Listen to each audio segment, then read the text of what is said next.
All right, welcome everyone to the Hastings on Hudson BOE meeting on November 19, 2018. Want to just let everyone know that we're going to have public comment early this time. Last time we didn't do that, and I think some people got up and left and had some things they wanted to share. But before we get there, I'm going to pass the meeting over to Dr. Wilson to give us the superintendent's update. Yes, thank you, Doug. A lot of things happening, good things happening in the district. I'd like to mention going back to last week in celebration of the Veterans Day holiday, the students and the entire faculty over at Hillside had the veterans honored, and a great number of veterans there who spoke, and really just a wonderful event. I understand that Lisa had something to do with that as well, so that's due to be congratulated. Okay, it was myself. I do want to just name Barbara Kennedy. It really just grew out of a conversation she and I had about 3.5 years ago, saying we wish we could honor our vets, and then the PTSA was like, bring it on, and our principals couldn't have been more excited, and so we had this great program where we had the assembly at Hillside, and then we have our veterans speak to our history and social studies classes, and I think even some ELA classes at Farragut in the high school, and it's just terrific. It was very well done. Full community effort. Another note here, the academic challenge team took first place in the MACC. The Hillside annual kindergarten Thanksgiving celebration was successfully held earlier in November. Project Shared Dinner is tomorrow. Quite an event. I now discovered that last year there were 800 people who participated. These were needy people who were fed at in the Corcoran gym. Special Capital Bond community meetings are planned coming up, and they will include on the 29th. The next one, the first one actually, will be held on the 29th at the James Harmon Community Center at 44 Main Street. So this is all part of getting information out and engaging the public in the discussion of the thoughts that are now going into the project of the bond. Charlie, just a modification on that. There was an e-blast that went out telling the public about it, but there was an error on it. It said that the bond vote was in the spring, and there's supposed to be, I think, a correcting email that clarifies that the bond vote is tentatively scheduled for February. So I just want people to understand. And we'll talk about that, because I think there may be some opportunity to push it to like mid-March if we were going to do. So we have to get some clarification on that. So we were going to get some further clarification before we corrected it. Yeah. Just another thing I'd like to mention, there's quite an interesting lesson taking place at the middle school, where the Senior Friends Day, it's called, on Wednesday. It's held with the students conducting oral history interviews with their senior friends and family, and great stories are shared, and it's just a special event because of the fact that it's really a form of history, writing history and recalling, and at the same time families coming together. So that's really, really special. I would also like to mention that during this freak winter storm that we just had, a lot of people should be noted for their work above and beyond call of duty. There were 75 students at one point stranded at the Hillside School because of the buses not being able to get through certain areas, and the second route that went out, that was a big problem.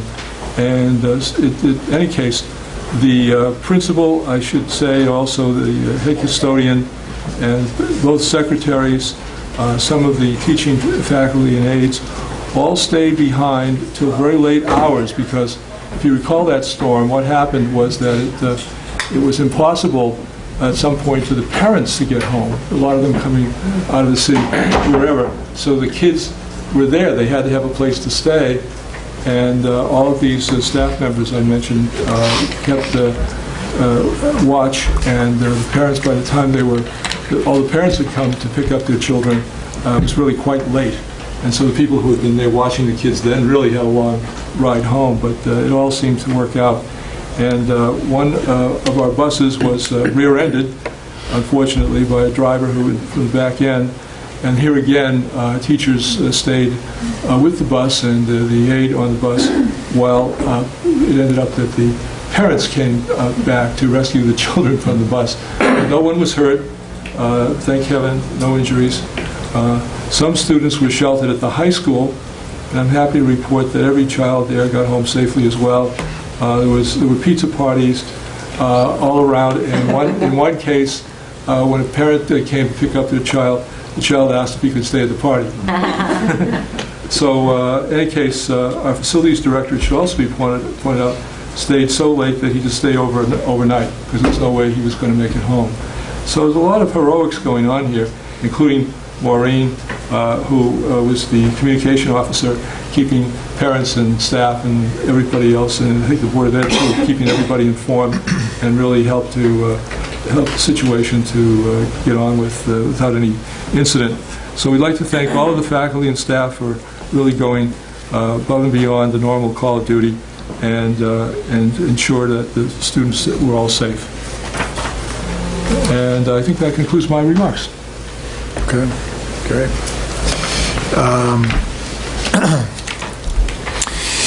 So with that, we're going to go into, in a second, the capital bond conversation, continue that, but before we do, right, that's what we're doing.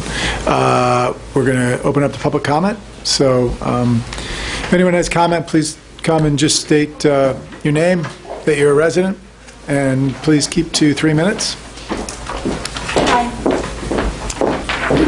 Hi, I'm Tammy Black. I live on Clinton Avenue. Many of you have probably driven past my house quickly. So I just wanted to let you know that I'm a member of the new traffic committee on the PTSA. We really see a need within our own board to address the safety of our town for our children. So that is the focus of our group. There have been so many close calls recently where kids have almost been hit by cars crossing the streets trying to get to school. So with that being said, we are asking for you to review and act on the recent traffic study and safe drop-off zones that are going to be discussed in a little bit. The intersection of Mount Hope and Farragut is an accident waiting to happen. I don't know how many of you drive your kids to school in the morning or pick them up. I do so before work and on my way home from work. I should also tell you that I'm a medical trauma social worker, and I work with people just like all of us who often have been hit by a car or a truck, on a bicycle, or on their 2 feet. Their lives are changed forever. The thing about a brain injury is that oftentimes the person looks just like you and I. And it's deceiving. You cannot tell that they are injured because they don't have a cast, a cane, or a crutch. Their life is forever changed. Their executive functioning changes. They can't work. If you're a child or oftentimes in college, ultimately your life is over, but you're alive. We need to change how things are in town in regard to safety. Sadly, I have seen a number of staff driving around with such speed to their cars and disregard. We're all parents, we're all in a rush, and I'm sure staff wants to get home to their families. When I was sitting at Hillside today in the car line waiting for my younger child, the number of staff so frustrated that they couldn't leave when there was a line of parents waiting in their cars but they wanted to pull out of the parking spots was so disturbing to me. That they were frustrated they couldn't back out. Okay, if you anticipate leaving early, maybe park on the outside. There doesn't seem to be a humanity lately, and it's distressing, and our children are at risk. So we ask that you So, really consider what is put before you tonight. There's a couple different options. Pick one that you feel works best for the safety of the children. Thank you.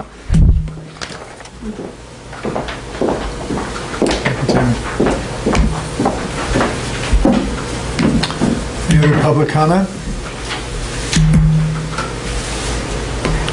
Okay, there is a comment at the end of the meeting, should anyone want to make any comments then.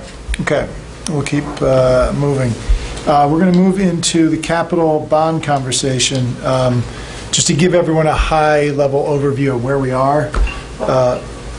Can you start with the report on the auditorium, though, Doug? Can you start with that? Yeah. The gentleman that's here tonight to report on the testing that was performed. Oh, I was just assuming that was part of that. Was it not? Okay, yeah. I I guess it's listed separately below. So I was just going to frame up where we were. But why don't we just kick it off with you? You can kind of report out. So we've had Louis Berger come in. And this is it Prakash? Is that how? Yes. Prakash. And his team came in to look at asbestos, lead, and mold, and they've got some reports they want to share what they found in the auditorium. Hi, my name is Prakash Saha. I work for Louis Berger Group engineering firm that we're hired to investigate hazardous material in your middle school auditorium. And we came in and we did a extensive amount of sampling to make sure that we find any building material that may contain asbestos and lead-based paint. We collected 145 samples. Only 2 came to be positive for asbestos. And one of them are the radiator heater backing. It's a cardboard type material behind a metal plate. We feel that it's no danger to anyone, and it's probably there since the beginning of the building. And there's other material it's called the vapor barrier in this report. It's just kind of like a mastic on the inner side of your outer wall. Behind plaster. These are non-friable materials. It's been there probably since the beginning of the building as well, and it can remain so. So it's not hazard to anyone else. All the other materials, such as your plaster and any other material that you can visibly see, are not contain asbestos. Come to a lead-based paint. We looked at your paint that predominantly in the wall ceilings. Gosh, can I just stop it, just so that we take one topic at a time? So asbestos, you've got the 3 places where you found it. Also, not in this report, but separately, there was an air quality report that came back negative. Correct. So right. Before we did building materials assessment, we did the air quality inside, and we looked at it whether there is any asbestos fiber in the air, and we found 0 structures. Prior to we did your building assessment, material assessment. Okay. Yes. And just correct me, make sure I'm characterizing this correctly. If we didn't touch anything right now, from an asbestos-only perspective, that could be a habitable room. If we decided to do some renovations and disturb anything, then it's got to be abated. Is that correct? Correct. Okay. And Prakash, one question about that. I know you attached some photographs to your report, and it was just hard for me to tell as a layperson. Was that exposed asbestos that you were showing? Because it looked like giant holes in the wall. So no. Dig out to see. It's actually not exposed. It's behind that metal that keeping enclosed the air radiator is behind it. Okay, thanks. So it's not. It's hard to tell what I'm Correct. looking at there? So you actually, I'm sorry, you actually cannot touch it or disturb it unless you take the metal, the barrier out. Okay. So The second part is lead-based paint was a concern, and it looked really bad on because your paint some of the paints are falling and chipping. So, but those paint do not contain lead. We found few component, I think it's about 10, within your that area, but they are in a good condition, and they do not pose hazard to anyone unless you disturb. So it's the same apply for lead-based paint that we found within that auditorium. And third, we did look into mold, and we found some mold. This probably were there when you had some pipe leaks. These molds are in dry condition. It's about 27 square feet area that we recommended to abatement. We also did air sampling inside to see if you have the mold spore issue that can cause problems. We did not find any issues with that as well. We found that the outside air has a lot more mold spores than inside. That's the one way to determine how is your air doing. So we found it as be satisfactory. So we really don't have any issue to be occupied in that area.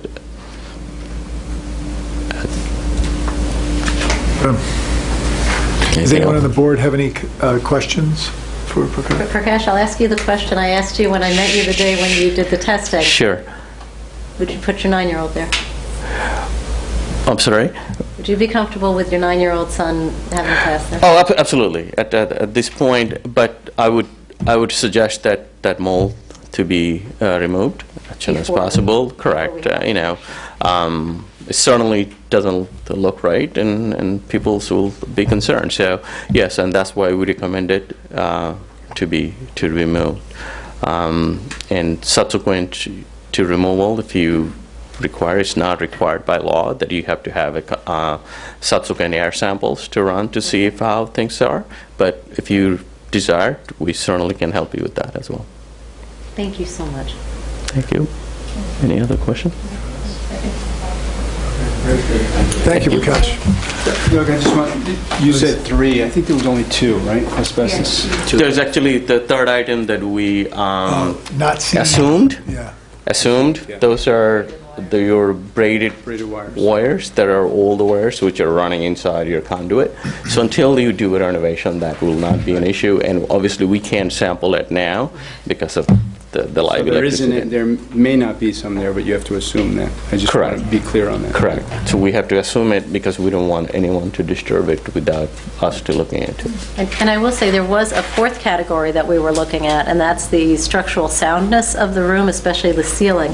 But that will be, I guess, when Veronica presents, which doesn't have to be now, but that was the fourth component that we were waiting on. Correct. I mean, there's some paint chips, and as we discussed the other day, I would say, a housekeeping cleanup probably would be a good before you bring your children in, but there is really no hazard that presents it, as I was mentioning to you, that I would be concerned to have my 9-year-old. So sorry, just with that wet part of the ceiling, the paint on that ceiling is not lead-based paint? Correct. Okay, great. Glad to hear it. Thank you. Thanks, Prakash. I think maybe Thanks, this guys. is Veronica, this Yeah, why don't you, and then we'll come back and, Should Prakash stay for a little bit, or? No, it's not required. If you, No, yeah. you're free. Thanks very much. Noted. Thanks, everyone. So after the last meeting, we talked with the district about having our structural engineer come out and do an inspection of the auditorium. So on November 6th, we had a structural engineer inspect the framing and the plaster areas of the ceiling in the middle school auditorium. And so they inspected the frame. There's the structural frame, and then there's metal lath, and then the plaster. And so they inspected all of that, and that's all attached to the steel frame which supports the roof. They inspected all of that, and they found it to all be in good condition.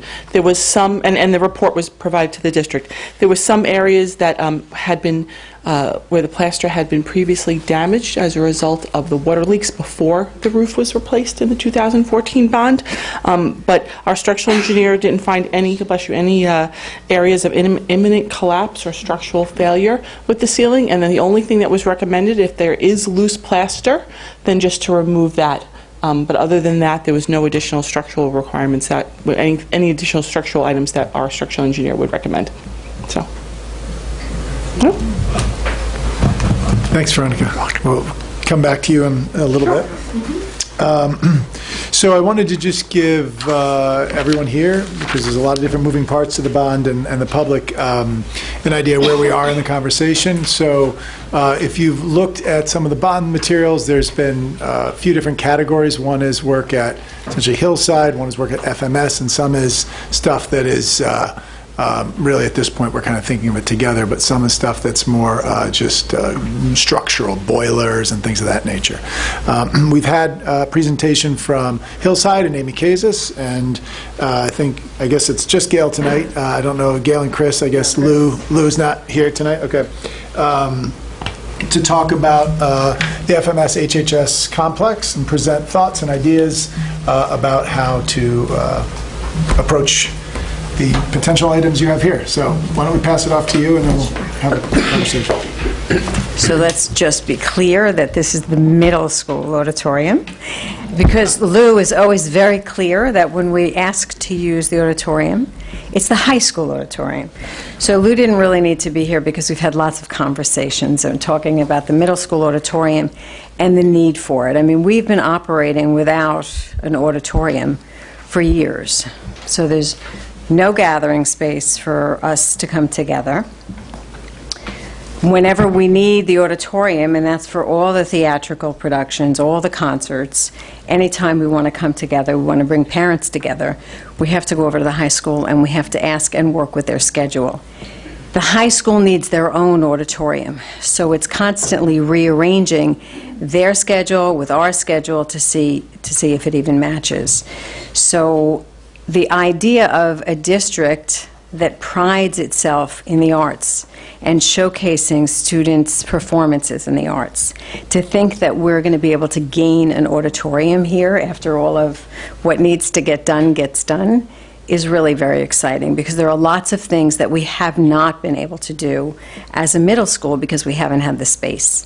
So Chris is going to talk a little bit about all of the things, and it's going to be a very short presentation because it sort of speaks for itself. I mean, a school operating without a place where we can gather people without a common area, it just doesn't even make sense. But just to give you a little bit of background about all of the things that we do in the middle school that we've had to shift over to the high school, Chris has a litany of those, and it's not an exhaustive list. It's just a sample. Yeah, sample litany. We talked about grade level forums. We've been doing those in the high school auditorium. It would be really nice to have that under our own roof. We talk about professional development. Oftentimes when we're running professional development at the same time as the high school auditorium is booked because the high school is using it. So it would be a really great opportunity for us to have that space for our faculty. Special events like Senior Friends Day, the high school is very accommodating, but again, we would really love to have it under our roof.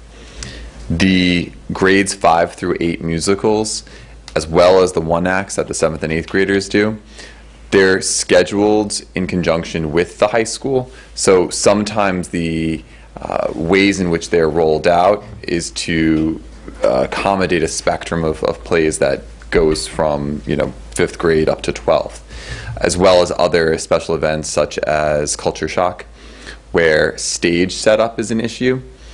One example I can provide is very recent. We've worked with the Race Matters Committee to bring in the Alvin Ailey dance troupe, and I called Alvin Ailey, the company, to work out a time for them to come and perform here. And I said, you should know that there's some stage set up from some of our musicals.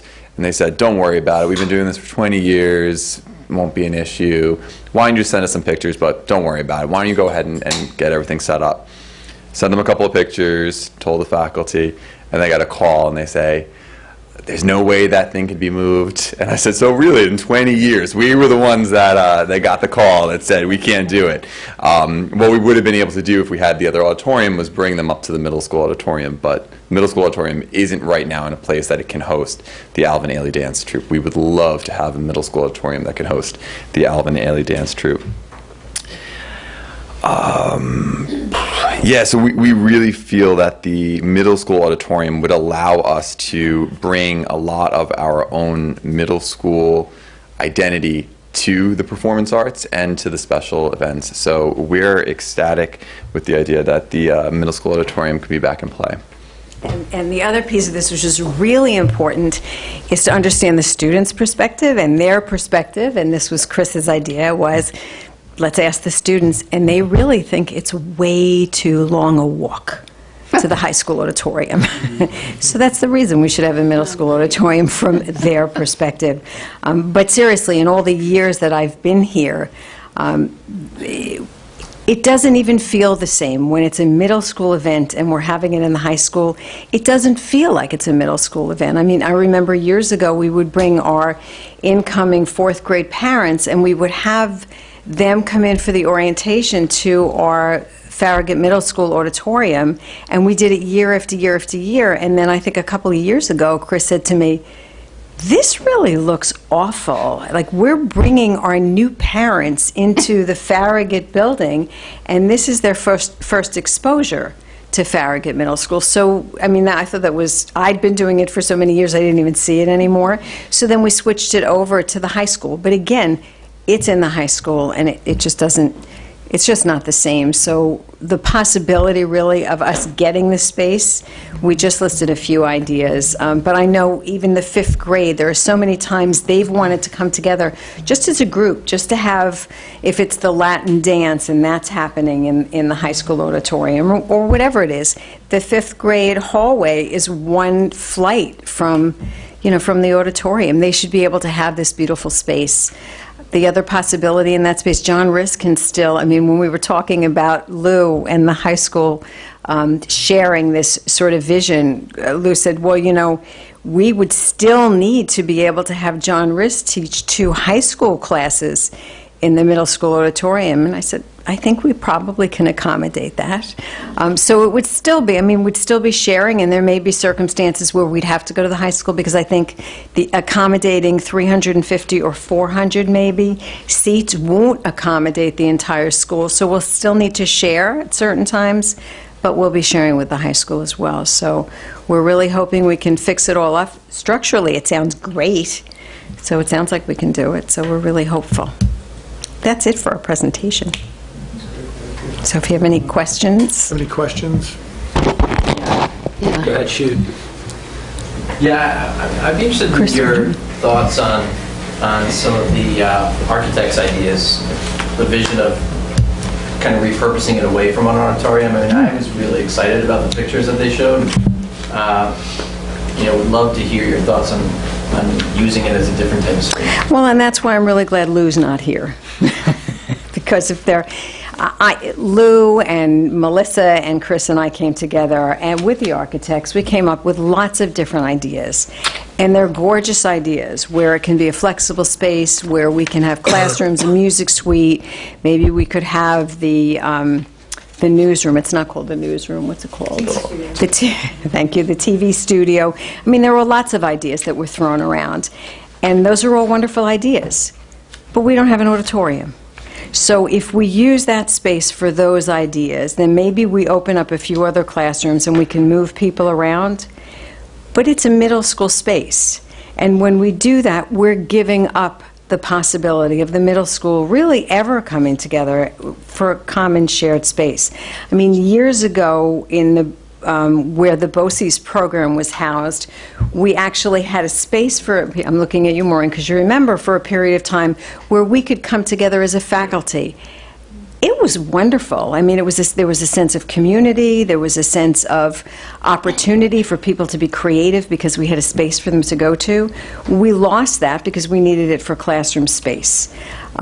So there are wonderful creative ideas that we can think about when we have these spaces, but the real need for Farragut Middle School is to have an auditorium. That's the real need. What we discussed and what we talked about with a flexible space and maybe a little dance studio and a music suite and having all those other things was lovely, but for the middle school, given a choice, we want an auditorium. We need a place to come together as a community, as a middle school community. And when I had the conversation with Lou, Lou said to me, listen, Gail, it's your space, and we have our auditorium, and you do infringe on our space in the auditorium, because there are constant conflicts, and there are so many things that we can't do. So given the options, we're weighing in, and the high school is with us on this. Was it part of the discussion of the last bond? No. Oh, you're asking someone who has no memory.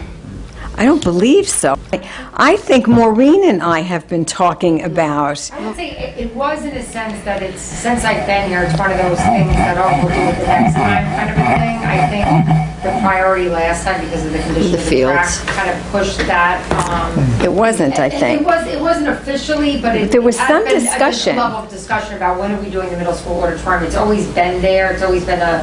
It's as if it's discussion. like an it's been an eyesore. Yeah, I think we've known that it's needed to be done. How long has it really been, Out of commission? Out of commission? Oh, for years. Oh, boy, I'm here 20 years, and I remember when Dr. Russell was here, we talked about maybe we could just... Used it a little. We used it a little bit, and maybe we took out several rows of chairs to create, we thought, because I always wanted a dance studio in the middle school, so we thought if we pulled out a couple of those rows of chairs, we could create a mirrored space, and we could also use it as a dance studio. But it was never, when we talked about the middle school auditorium, it was that it was just hugely expensive to do this, and it wasn't something possible. And just to add on to that, I feel in a certain way, it almost fell off the radar to a certain extent. So when we had the question about asbestos, and we looked through our asbestos maintenance plan, it hadn't even been tested. Today I picked up this estate document, our 2015 Building Condition and Survey capital plan, and I don't see a discussion of the middle school auditorium here. This is not about blame. I'm just saying it just hasn't even been the front burner. And then I think when we all learned that, oh my gosh, we're having classes up there, and we saw the condition, and I think that led to a new way of thinking about it. I will make two comments. One is, I remember being at a theater meeting with Gerard Marciano a couple of years ago, and he was talking about how pressed for time and space the high school auditorium was. And basically, everything is booked. And this year we added another play. And then the other thing is we have the pleasure of sponsoring our sponsor daughter at the Master's School. And at Master's, and I think this is pretty typical in private schools, they begin with morning meeting where the whole school gathers. And my friend who went to boarding school said the same thing. And they said that's what really helps create community, be it your whole school, being a grade, being two grades.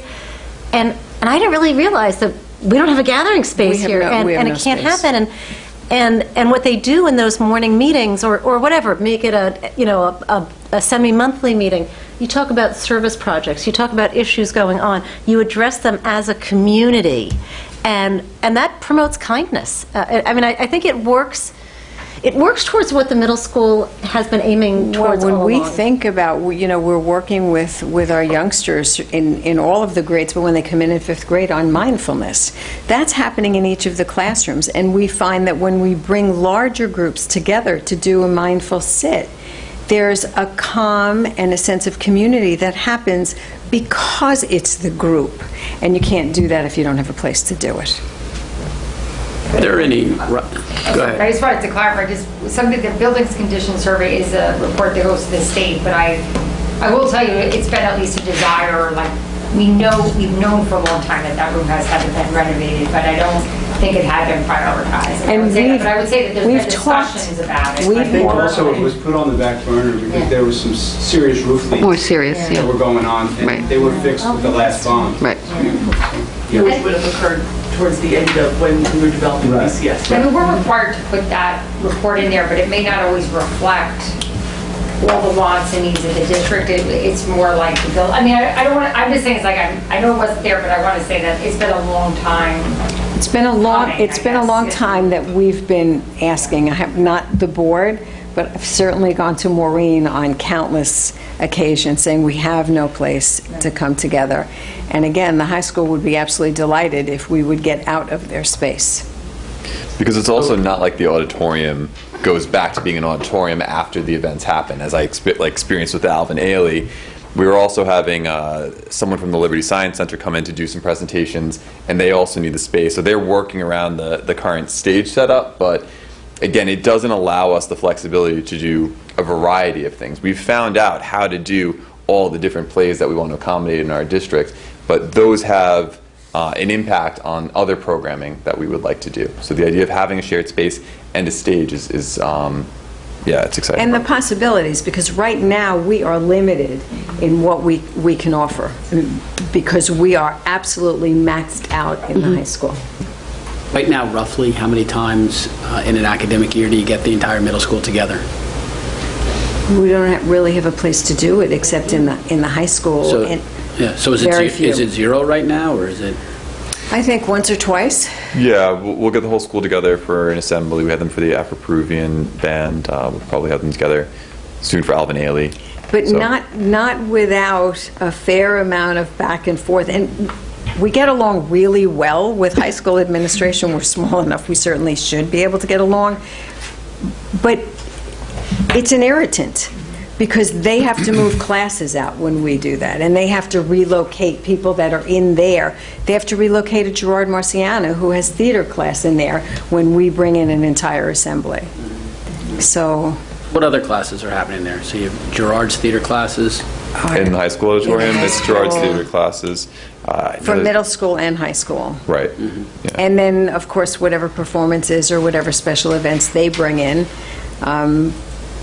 you know, that's always we have to weigh and measure. And if they've scheduled something before we've scheduled it, and then we have something that really has a time constraint and are only able to do it at certain times, there have been times where we haven't been able to do something because we don't have the space to do it. Sometimes the performance arts classes will set up in there, so they'll have the risers there for the chorus or the setup for the orchestra or the band.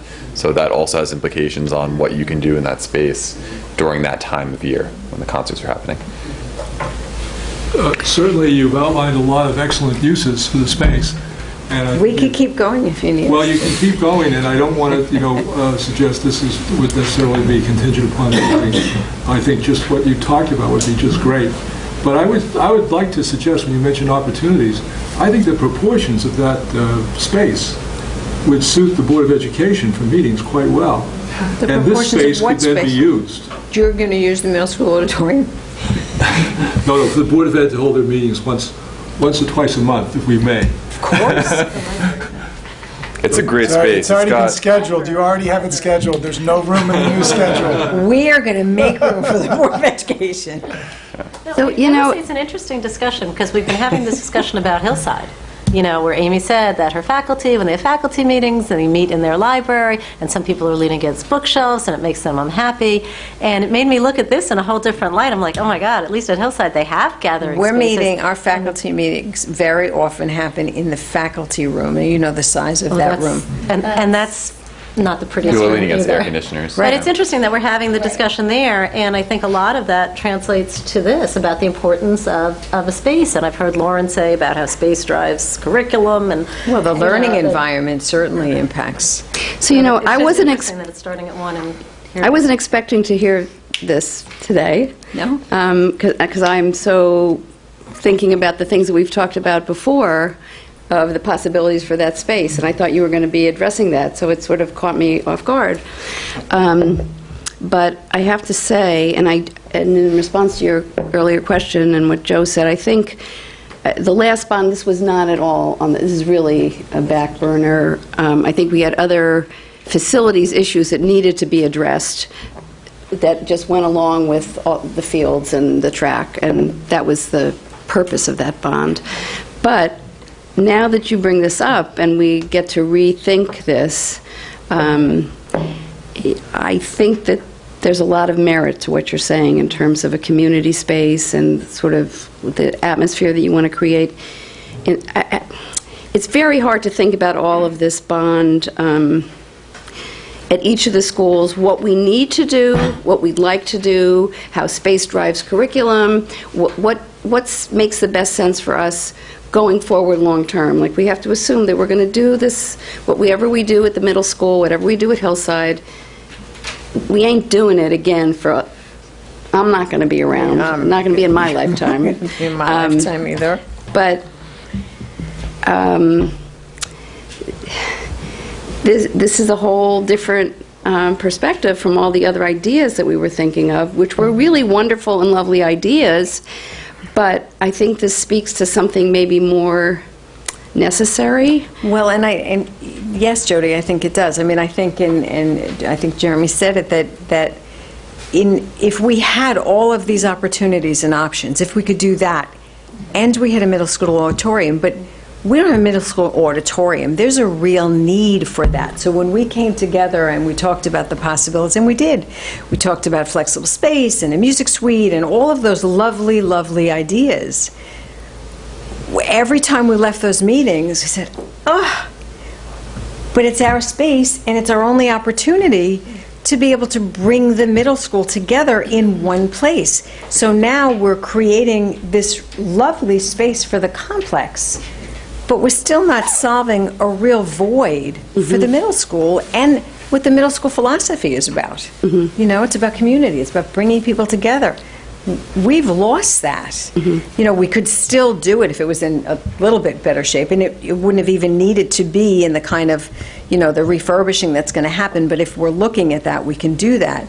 But we can't bring kids up there. So but I guess there's a real void. But we also need to give thought to, then what do we do with some of those other issues that got raised, some that are more wish list, I suppose. Yeah, like the things that we were going to do in that space. Or let about like the music. But those places all have places now. So it's if we were looking for something to create that was spectacular. Right. But I'm just saying it means that we need to give serious thought to for example, the whole music area and what we do there. The music area is included, Jody, as a separate line item to be renovated. Right, right. So that was also an addition to whatever we do. But I think that the spaces, I think as Gail went through it, and I think it was actually a good process because it started last year. We started off with an auditorium and it went through like 5 different one things. iteration after another. And it just, you do come back to, like, we were talking a lot about that the other day, like, in a perfect world, even Lou had said something just like, it would be great to, like, if we had all those things, but we kind of, as we talked about what the actual needs are, to have that big common space to be able to accommodate. Once we kind of got confirmation that we could get, over 300 seats in that auditorium, it became a much more viable option, And also, once Lou said, you know what, if you have your own auditorium, you're freeing up an enormous amount of time for us. Yeah. Go.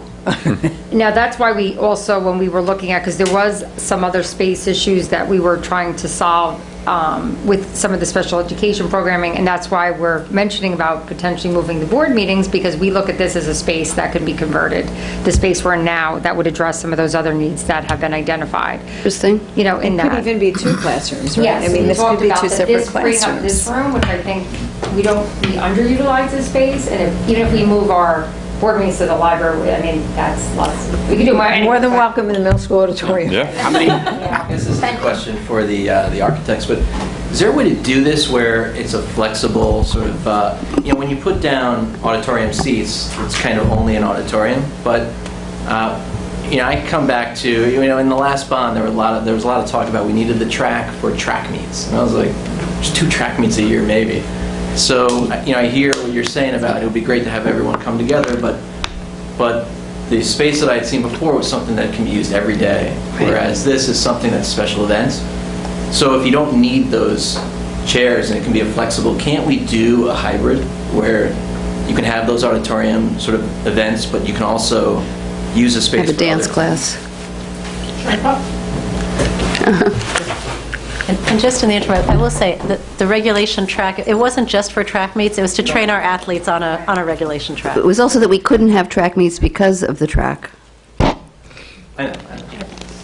But you're right, it wasn't just for track meets. Bubbles on it. Bubbles that you would fall. That one was, Yeah. So, Jeremy, to answer your question, in terms of an auditorium, you're correct. The seating is fixed, and currently the floor is sloped. And so really the only way to accommodate making that a usable space for an auditorium-type space would be to have the fixed seating in there. If the district would consider leveling the floor, which is part of what we were considering for the STEAM space, then it becomes a more flexible space to be used for other types of activities where you could have portable chairs that you'd bring in and out. However, the concern with that is that in order to make it a level floor, if you remember, we need to make it up at the essentially the level of the back of the auditorium, and so essentially, you'd have it level with the back of the auditorium, which would essentially be in line with the stage, and you would lose the viewing capability where if students or occupants are sitting on a level space as opposed to them sitting on a slope space, which is a similar issue that the Hillside principal had noted about the fact that the stage is so low, it's difficult to view things on the stage. So I think if you really want to use it as an auditorium space, it's optimal to have the sloped seating. So it's really a decision needs to be made. Is it auditorium or is it something else? If it's something else, then you have a lot of flexibility. But if it's an auditorium, then you're pinning yourself more into that specific use. So. But just also, is the floor sloped because it's an auditorium? Yes. Okay. That's correct. Yep. Mm-hmm. Veronica, question for you. Is it less expensive to keep it as an auditorium because we keep the slope and we don't have to change the stage or anything? So I know this is a new development, and we just started looking at this at the end of last week. So I'm working on budgets for that, but I am confident that within the budget that we have for the renovation of the auditorium to a STEAM space, we certainly could renovate it to accommodate a new, modern, state-of-the-art auditorium. We also had budgeted for asbestos abatement, so knowing that won't be as big a part of it at this point, then there'll be some savings. Is that based on Prakash's report? No, that's just based on what we would recommend for any school district, any bond, that you essentially budget about 2.5% for abatement in the overall project. So we were budgeting for abatement in the auditorium because that's part of what we budget for the project, so there's potentially some savings there. So I'd be comfortable in saying that within the budget that we have for the renovations of the auditorium going to a STEAM space, that we could certainly renovate it and make it a new state-of-the-art auditorium, which would include... Do you think you could get us a ballpark figure in the next whatever is reasonable time? Like next week? Sure. After Thanksgiving? Yes. No, nothing before Thanksgiving. Thank you. Mm-hmm. So what I hear you saying is that in addition to rehabilitation or restoration of the facility, you can look to some ways to actually improve it, state of the art. Absolutely. New wall finishes, flooring, seating, LED lighting, air conditioning. I don't remember the condition of sound. I don't remember the condition of the floor, but assuming a new stage floor, new stage curtains, the whole the backdrop, all the things that would go with the renovation of an auditorium, similar to what you did at the high school auditorium. The only thing with the high school, some of it, in terms of the sound and lighting, a lot of it already existed. We just Correct. had a couple components, Yep. but that was not a huge cost. Yeah, absolutely. Mm-hmm. But we have a bigger number essentially budgeted for now, and a smaller space. Yep. Mm-hmm. How many seats can it hold? Very roughly, we're figuring 350 seats. So, yeah, when we laid it out based on handicap accessibility and the new what SED requires in terms of the spacing of the seating is 362, but we'll say about 350. How many kids are in the middle school? Yeah, it doesn't... Well, it's over 5, but that gets 2. As long as we can get 2 grades in, so we can get 5th and 6th grade together and 7th and 8th grade together, that's great. And the times when we need to bring everybody together, those are the times that we'll use the high school auditorium. Great. Does anybody have any further questions or thoughts about middle school auditorium? No? I was thinking about what you said, Jeremy, about how would that space sit empty, and I think from just hearing what they had to say, I know in the high school that space doesn't sit empty apart from the middle school, so I think it does open us up to other opportunities, whether that be a mindfulness class or something else other than just community building and coming together. So that's all I wanted to add to what you were saying about that. I think it's a nice space, people will use it. Well, and also to say that, if we're talking about, let's say, 5th grade puts on performances, and so they put on individual class performances, right, and another class visits. If we have an auditorium, we have a class that's putting on a presentation, the whole rest of the 5th grade and the 6th grade can come and celebrate and showcase that work. We just don't have a place to do that. I mean, that's so exciting to think about. Should I keep talking, or? Somebody asked how long. I'm remembering my son, who is now 23, in 5th grade. He had class performance in his class, and another class came in. So at least, I think I was one of the last classes who used that auditorium. The guy was tight in there because then the students were raising. Right. But how nice would that be Yeah. for Shari Kavanaugh's class to be putting on a class performance, and for all the other 5th grades to come, and the 6th grades to come? That was a highlight of their 5th grade experience. Or the dance, Right. the Latin dance, where we really can't have, we invite parents to the Latin dance, but for each class to sort of put on performances for the other classes. Well, it does also free up things, the schedule in the high school auditorium around performances, around plays, and it feels like it's just getting tighter and tighter every year. It is getting tighter and tighter, and the calendar, which we try to set in the summer, tries to take into account all the things that we are aware of, and then there's so many things that come up during the course of the year that very often we really can't do. I think it's an exciting opportunity to see what we could do in there, what groups we can bring in to really enrich just culture and. Right. And again, great things we that we're celebrate doing the arts. It's an opportunity to really do that. I'm going to sit down, right? Okay. Thank you. That's great. Thank you for putting those thoughts together. It does seem somewhat strange that this has sat there for that long. You've had this need and it hasn't been addressed. I won't dig up whatever past that was. I wasn't there, but I'm glad there's an opportunity to look at that and create that space. There are more pressing needs, even. There were more pressing needs, yeah. So. Well, I think also it sounds like the roof needed to be repaired before this could be repaired. So that makes a lot of sense. Yeah. And the roof was repaired in the last bond. So that makes a lot of sense. So, it sounds like a good investment. As far as the rest, there's no one, what was the presentation we wanted from H2M tonight? No, we actually didn't know how long the middle school presentation was going to take, so they were here to answer any questions about that. Obviously, we had plans to kind of focus on that tonight and whatever reports were available from. But I think we have. The next time we all get together is going to be at the Community Forum, which is November 29th, because there's no board meeting between now and then. So I think it's important for us to talk now about that presentation, right? I think the one thing that you have attached to the board agenda tonight is I was asked, along with Joe and working with the architects, to come up with either a scope of work that was a tighter scope of work that we felt kind of similar to, and you go through this with every bond. You start off with kind of a larger number, and then you try to, based upon what the board's comfort level is, we tried to put something together we felt reflected the priorities of how we see them, and we got the number to that set because we heard different numbers. We knew that the 25 obviously was going to be a hard sell even for the board to accept at this point, just because of the financial,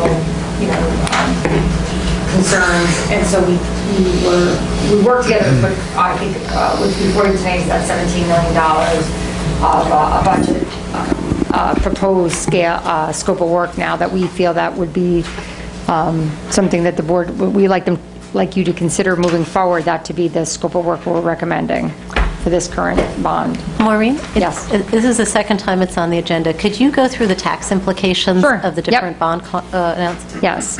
So I think just for purposes of, because I mean, unless the board, right now we don't have we did include a 10, a 17, and a $25 million bond scenarios and what the impact to individual taxpayers would be based upon the board issuing a bond of those various amounts. And they were kind of tied to, initially we had a scope of work that was, I would say, building envelope and health and safety items that were in and around $10 million. And then the other scaled amounts were if you were to do Hillside and the renovations in this building. So looking at the $10 million borrowing, that for individual household in Hastings that has a home assessed value of $925,000. The impact, the additional taxes. 825. I'm sorry, what did I say? 825. You said 925. Oh, sorry. I did? Yes. I'm sorry to interrupt, but we actually have those slides up in that presentation. If Okay. you want me to go. You can, if you think that would be helpful. Thank you. I know I had sent them, I don't know if we got to it last week. So for the home assessed at $825,000, the average estimated tax increase for an average home in Hastings would be approximately $230 of additional costs to the household for a period of 15 years. And that's a tax rate increase of 1.3%. Yes, of the $10 based million upon, bond. yes. And I just want to make sure I'm understanding. Sure. So if we do 10 million, taxes, property tax, or school taxes go up by 1.3%, and then there's another, that doesn't take into account whatever we raise the operating budget in the spring. Yes. And that, we can increase the levy up to 2% on that. Correct. Okay. So this is just for that. So this would be, if there was nothing else that was putting your taxes up beyond the bond, this would be your increase, and obviously there will be an increase for our regular operating budget, but this is just for that $10 million. Again, not that it matters that much, but I have an asterisk in the 2031-32 school year, and that's when you have the previous bond would be dropping off. So at that point, it would just be this current bond. And then if we go to the next scenario, which is the $17 million scenario, the average cost to an individual homeowner per year would be approximately $403 of additional school taxes, and it is a increase in the tax rate of 2.28%. And again, the reason you only see the increase in the tax rate the first year is because the percentage on a tax rate is also driven by the entire budget, so that percentage could change year to year. It would go down. I mean, it's at the highest, it's 2.28% based upon that current tax rate of that year. And the assumptions in this, and I think we are getting more feedback from the state that they would in fact provide state aid to the majority of the project, which is the 42.4% rate of return that we do get back from the state. And we're assuming that 90% of the scope of work would be approved, because there are occasionally items within a scope of work, such as equipment, that they would not approve funding on.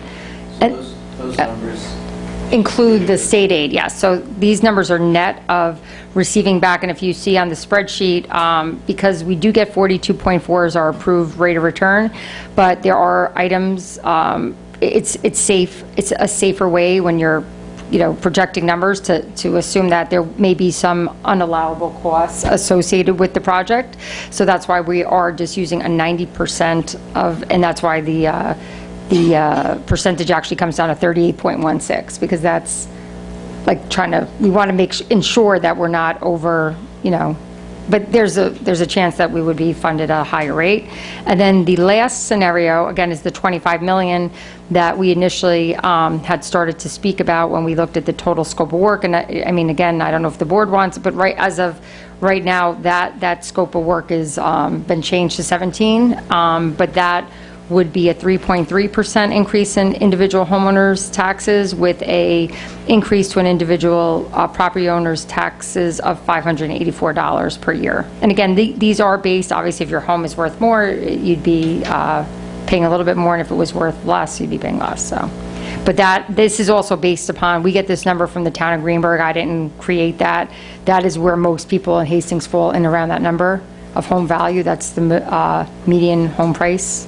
Our median value, and that is how, when we speak about our budgets and we speak about increases in taxes, that is the number we tag to, and that's provided to us by our assess town of Greenberg. So, I think it's also important to pull back even further than the last 3 months and look back the last year. So when Veronica and H2N, I think you originally met with the facilities committee, which had community members on it. It was about 10 people or so. And you guys went through the building condition survey, also surveyed the property and talked about a variety of projects. And I remember that first budget came back at like $35 million. There was a conversation there about that's obviously too much, how do we pair? And then through the next several months, up through probably August or so, there were conversations to get that down to about $25 million. And then having gone through this process of having conversations at board meetings over the past 2 months, we've gotten further feedback. And Joe and Maureen, I really want to commend you for going in and, there's probably about 12 different line items you've really cut from. Some of that is taking things out. Some of that is, let's see if we can push it out 5 years. Some is, let's get, Joe and his team to figure out how to do it in the operating budget. So I really do want to acknowledge the creative energy it takes to sit there and take some of those things out, because these are big line items. And I think as a board, we have to be aware of some decisions. There's an $800,000 boiler that we've gotten the cost down to about $100,000 or somewhere in that ballpark, and that's by retubing it. And that comes with risk to do that. Quite frankly, we've been alerted by the building condition survey that is an item, which then means if it blows for some reason, that we can't get emergency aid on that, right? So and there's a good feeling, because this decision was not taken lightly, right. But there's a good feeling that this is a good working boiler. If we retube it, it'll work well. So I think it's just really important to go. I know I sent a list to the board of what was pulled out that that's not in this public document here. But I just think it's worth pausing to stop and acknowledge that hard work that goes into getting these budgets down. There's really some critical elements that we're working on. I'm thrilled with all the work. I do have some questions. I'm glad you raised the boiler, because I was looking through this condition survey, and what it has here is that this was in 2015. The expected remaining useful life was 5 years, and the cost to reconstruct, replace is $800,000. So part of me says, how sure are we that retubing is the right way to go? Because there are luxury items and non-luxury items. The boiler's not a luxury item. I mean, are we being, what do they call it, pound-wise and penny-foolish? I don't know. I'm not. I mean, Joe can attest to this. We've, amongst ourselves, have been talking about these boilers for probably the last few years. And I know, although Joe, who works with the boilers, and his crew have always said, although based upon the age, the outer components of the boilers, that he had found them to be in good working condition, as has our boiler service people who have inspected the boilers. But because of the age, it's just like a roof on your home. When things hit a certain age, you have to identify it, and it should be on there, and that is the responsible thing to do. And Joe, very early on in the process, said, just, again, beyond the whole bond, he said that the maintenance person said, Joe, these are in good working condition, and I do think you could extend the life by just retubing them. And again, these are separate service people who do this work on these huge boilers, not someone who comes to your home, like people who work on these, like this size boiler. So again, we just did not feel comfortable at that point. We left it on there, and then we continued to explore that. And because I think, for the same reason you're suggesting, we would not feel comfortable making that recommendation if we didn't feel pretty confident, based upon Joe's knowledge of the boilers, the condition that they're functioning in, and the fact we have the new burners on them, that they are in good shape. Now, that being said, by retubing them, I'm not suggesting we're getting another 10 or 20 years out of it. I'm saying we're retubing them, and in 5 years' time, we need to set aside money either in the capital reserve fund to address it. But I liken it to, if you were going to do a repair in your car, how much would you invest in your car to get another 5 years? And net of aid, it is sort of a good investment if we can get that. If the retubing's around $70,000 to $80,000, which, right, Joe, that was like the number. Yeah, I think closer to 100. Closer to 100. So we feel that if we were to get 5 or 6 more years out of the boilers, when you look at that over the course of, extending the life of something that actually is in good shape, it's not a bad investment. But then my recommendation to the board, to Doug's point, is we do have money in the capital reserve. We're talking about a bond. If there's a way, if we do decide to do go ahead with this recommendation for the boilers, to maybe keep some money set aside in the capital reserve for anything, whether it be the boilers or other items. I think it's always a good idea, as I was thinking through it, that as we develop the scope of bond and make a decision, I think holding back some money for capital projects all the time is a good idea, whether it be for the boilers or other items. I mean, we had 4 elevators identified as needing to be replaced, just again based upon the age, right? So that's where we were at those $35 million mark, because elevators are very expensive. Again, based upon the working condition of those elevators, we're making a recommendation, as it has been for a while, to do one of them. I mean, it's kind of the same with the boilers, like the age would warrant them to be all replaced, but we're kind of hoping that keeping them in working condition, investing some money, will extend the life so that we can do like maybe an elevator every 5 years. Is that the right number then? This is $524,000 for elevator? Yeah, that's one. That's one, yeah. Well, that's when we talked about, when Doug had mentioned the scope of work being $35 million, there were another 3 elevators, some of which were more costly because they went to more floors. The one we're replacing is actually one of the cheapest elevators, and actually in the worst working condition. But I mean, I want to say that in speaking with I don't want to put words in about Joy, but I mean, this was something we've been talking about for about a year and a half, of how we go about it. Does it make sense, even prior to the board giving us a charge, to see if there was a way to fine-tune the scope of work? I mean, it was something that we always had spoken about, because in some ways, if you can do something, it should be considered even outside of just needing to get it down. That was always kind of a consideration to us, but we wanted to, as we're going through the process, to make sure and have them looked at in, different times. Now they're back on, they're started back up for this season, and they were in good working condition, right? We do a good job maintaining We them. had some of the tubes changed this year. Joe, can you just come up to the Yeah, mic? sure. Thanks. So our boiler professionals told me that these are tanks. He said, that's what you do with these boilers, you change the tubes in them, and they're supposed to last forever. But I didn't want to say that this boiler's going to last forever. No one does, but they feel like we'll at least get 5 years if we retube them. So they're made to last. They're big steel boilers, and we just had new burners done in the last bond, so they're brand new. Can I get to something that might dovetail? Because I started to look at all these essential items, because to me, that's got to be our number one, is the essential.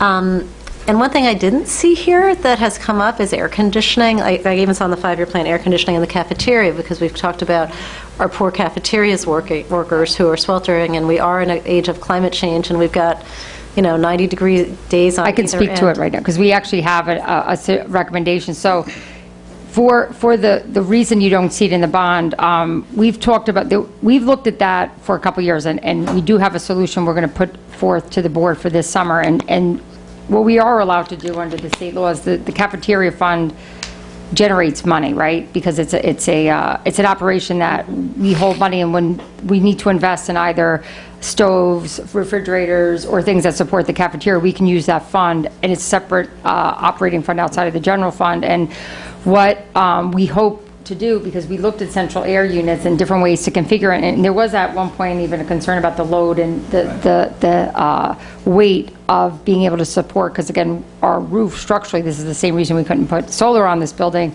because the structural steel that was used to make this roof back in the day wouldn't support that. So Could we do window units? no, we are. So that's the long, so we had But talked like about in doing classrooms those as well? ductless unit. Every classroom in this district has an air conditioning unit now. Is that right? Yes. Oh, I didn't know that. Yeah, we're at So full- from right, Joe, we're Hillside at to the full. Farragut Everywhere. complex, everybody's got an air Everywhere has an air conditioner. conditioner. And we did that over a 5-year period. So Great. for the cafeteria this summer, the recommendation will be to access money out of the cafeteria fund, which again, there's designated money we have a fund balance in there. Joe had looked at the ductless wireless units, and we're going to move for and we would be probably starting to do that work in the spring to first do the kitchen area. And we believe that'll be, we could do, the first leg of the work for like about $40,000, right, Joe, for the inner part, and then we would be looking to do the outer part. So that's why, that has been, Joe knows, that's probably my biggest pet peeve, is that I wanted, central air in there, and it was difficult just in terms of the design of it, and those new units seem to work well, right, Joe? Yeah, they do. Look, I'm thrilled to hear we have it. So that So that, I'm sorry, is an aside, but that is, No, that's we're definitely going to address the kitchen and the food preparation area, and then we may have to do the other leg of that work through the interfund transfer over the summer. So we're taking the cafeteria money to invest that into the kitchen, and then. And then one more I just wanted to ask about. It's windows at Hillside. I know this number has come down, but over 300,000 for windows, which sounds very high. Could you maybe explain to us what it is, how much it is, how many rooms we're talking about, and I guess why this is considered essential?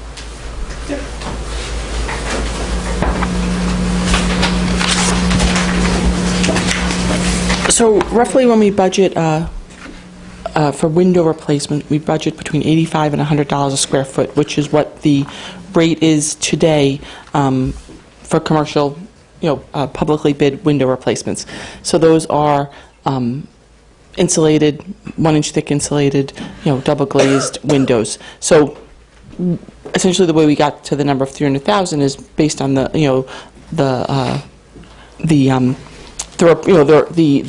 windows that are not operating or have met their useful life at Hillside and don't operate properly now. So, yeah. What does it mean that they pass their useful life? They're not energy efficient. Past their useful life? Or? No, these windows were actually in good condition. So, so these were windows. I just want to get to the areas. Megan, do you pull it up on the PowerPoint presentation? Okay. Veronica, do you know the age of those windows? I'm just curious because I thought that they were from the 80s. Yeah, from the ones that we were replacing were from the 80s, and so which is completely common at this point, where we're seeing at this time where windows that were installed in the 80s are being replaced now. So the windows were part of the windows. So the office, the main office, the nurse's office, the west wing, and the basement were the windows that we were planning on replacing. But now we're only going to do about half of them. Yeah. I'm sorry, I don't mean to be not understanding, but I guess what is causing them not to be, like in what way don't they work or have they passed their useful life? Like you talked about the draft. I think there's a lot. The thermal properties, yeah. Mm-hmm. It's not up to par, and they get drafty now. So they're drafty. Okay. Yeah, so you're losing heat, you're losing cooling, and then they don't operate properly. So. And we would, I guess, we would prioritize the classroom spaces first, obviously. That's why we kind of scaled it back, because that included a lot of other areas. I think actually the office and the nurse's office are the older ones, actually. I'm not sure about the... Yeah, the kindergarten wing, I think, was an addition shortly after Hillside was built. I know I definitely have heard that they... Yeah, the front office always complains. And also, just to clarify, that's a curtain wall type system. So when you think of Hillside, where it has the, it's not a, say like this is like a punch window, an individual window, as opposed to the larger system that you see at Hillside, which is a more common for a more modern building. If you like, more traditional, this building is more traditional, and Hillside is a little bit more modern. I know that, believe it or not, that those windows were slated to be replaced in the 2000 bond, and they were removed. Yeah. So that's why I wasn't sure of the age. Yeah, I think I honestly wasn't sure, if it was, because I had thought you at one point had said the 70s or 80s, and I was like, were they older than that? Because I was surprised when I look back and see that they were identified at that time. Yeah, the only thing that we ended up with in the 2014 bond was just the front entrance, because that was really in such poor condition. Oh, yeah. And they were removed. Mm-hmm.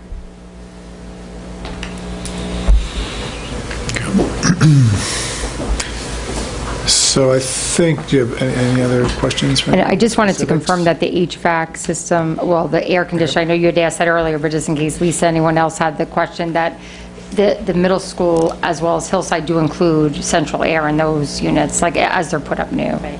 And it's probably more efficient than the way we're currently running the ACs. I guess my question is what you were alluding to before, Doug. Are we going to see if we're in agreement on what the scope of the bond should be now, or is that going to throw out of the community forums? That's what we throw out at the community forum. So we don't have to agree on the scope of the bond now. So this is what I'm thinking, and I think having just pulled data from all of our conversations, I'm trying to keep it in my head, since every one of our conversations kind of goes in a different direction. The point of the community forums is to get feedback. I think what we agreed to was after the community forums, we would do a survey as well, because there's going to be people who don't show up at the community forums. And so then the question is, how do we run the community forums to get the feedback that we want? And what do we put forth to get that feedback?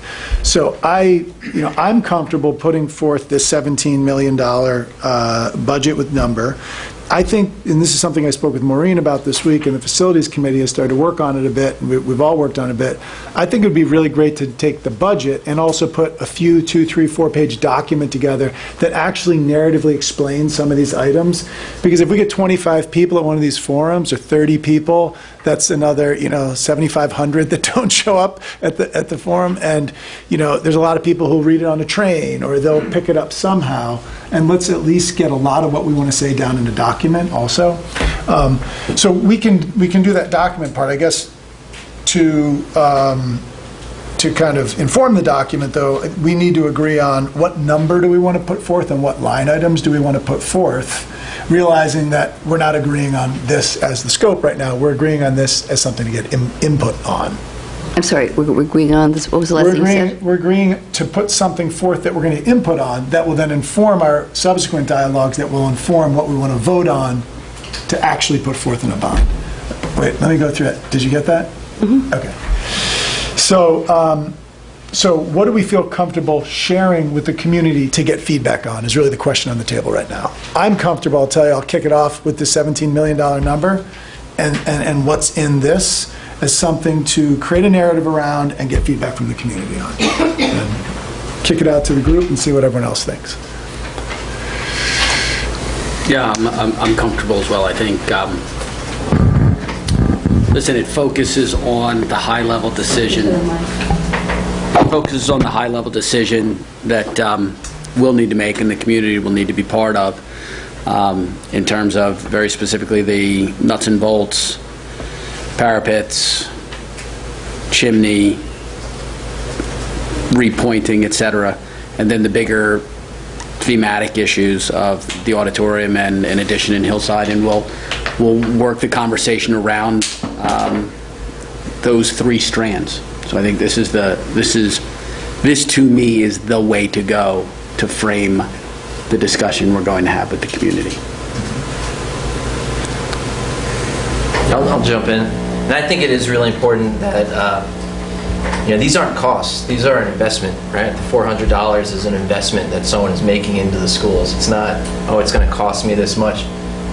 We haven't done a bond in a long time. This is a pretty good investment to make into the future. So I know we've talked about that framing. I think it's really important because when you look at it that way, it becomes a lot different than, oh, they're just asking me to write a check.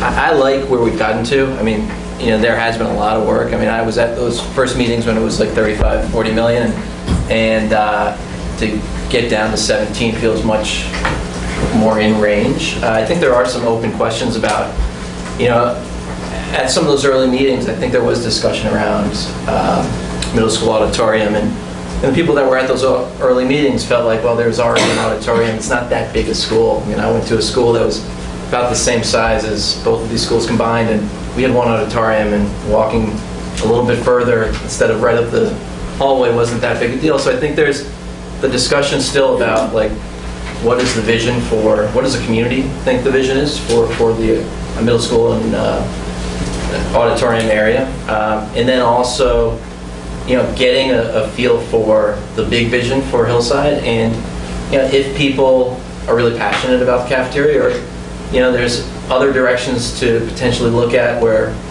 maybe we go back to that all-purpose room, do the old flooring and use it as an all-purpose room, put in air conditioning and build additional classrooms. So there's different ways, and I think that's the discussion that comes out of the community forum. But I like where we've gotten to in terms of the 17 million and the scope of all the schools. Can I pause you before anyone else jumps in, just because you referenced the $400 amount?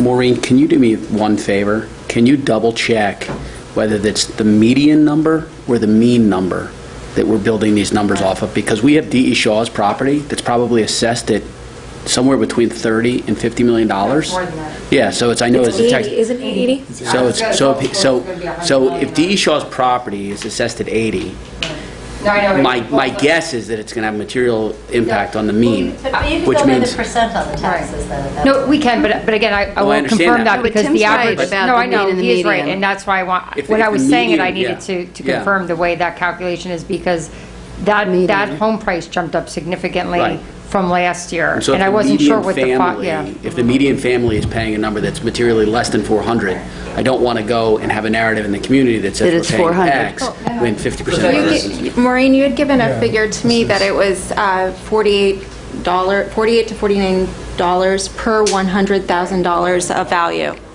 I'm sorry, it Of was assessed 48? So if you I just take understand. that number and just, you know. Which is have it good, break which it is down. good for doing the math individually. Right. But part of what the community forum is going to be about is about Say it again. a discussion of how does the typical Hastings family, and I just want the narrative that goes through the community to be accurate. Right. I think, I mean, that was based on 825,000, so you know your house range, right? You know the price, so if you know that your house is worth a little more, then... Oh, I get that. I just think if the median house value is a lot less than that, and therefore that your annual spend is a lot less than that, I just want to be clear. Right. You're right. Okay. I feel comfortable bringing this as the presentation to the community. I feel like we've gone through a lot of discussion with the administrators in both buildings to think about the spaces that require renovation and rethinking and repurposing. And we've also really looked closely with Maureen and Joe at the actual needs that need to happen in terms of roofing and windows and real structural investments that we need to make in the buildings. So I feel comfortable from both a structural and facilities perspective and also in terms of a curricular and vision perspective that we have a good place to get some feedback. I can share. I have a lot of notes, so I'm just going to ask to let me get through them first. I would like to say that I'm in full support of the 17 million, and I can't. And I'm trying to. I really am. I see excitement in our younger families, and I've been talking to, more people who have high school kids or recent grads, and I'm finding a bit of a split.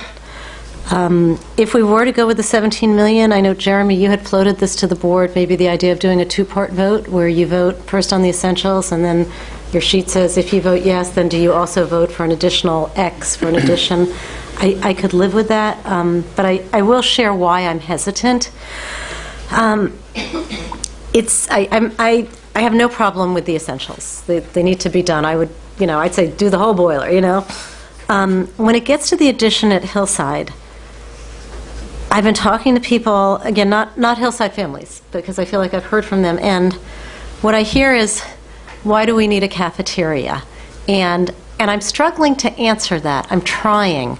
And then I say, I take out my best elevator speech. Well, it's really going to allow us to move this to the library, and it's going to be exciting, and it's going to have shared learning spaces, and it's going to have nooks and rolling bookcases. And Amy says you move the books around in the bookcases, and it's great. And then the response I hear is, well, why can't we do that in the current library? And I'm like, I don't know why we can't do it in the current library, because much of that is furniture and interior design, and the cost isn't even covered by the bond.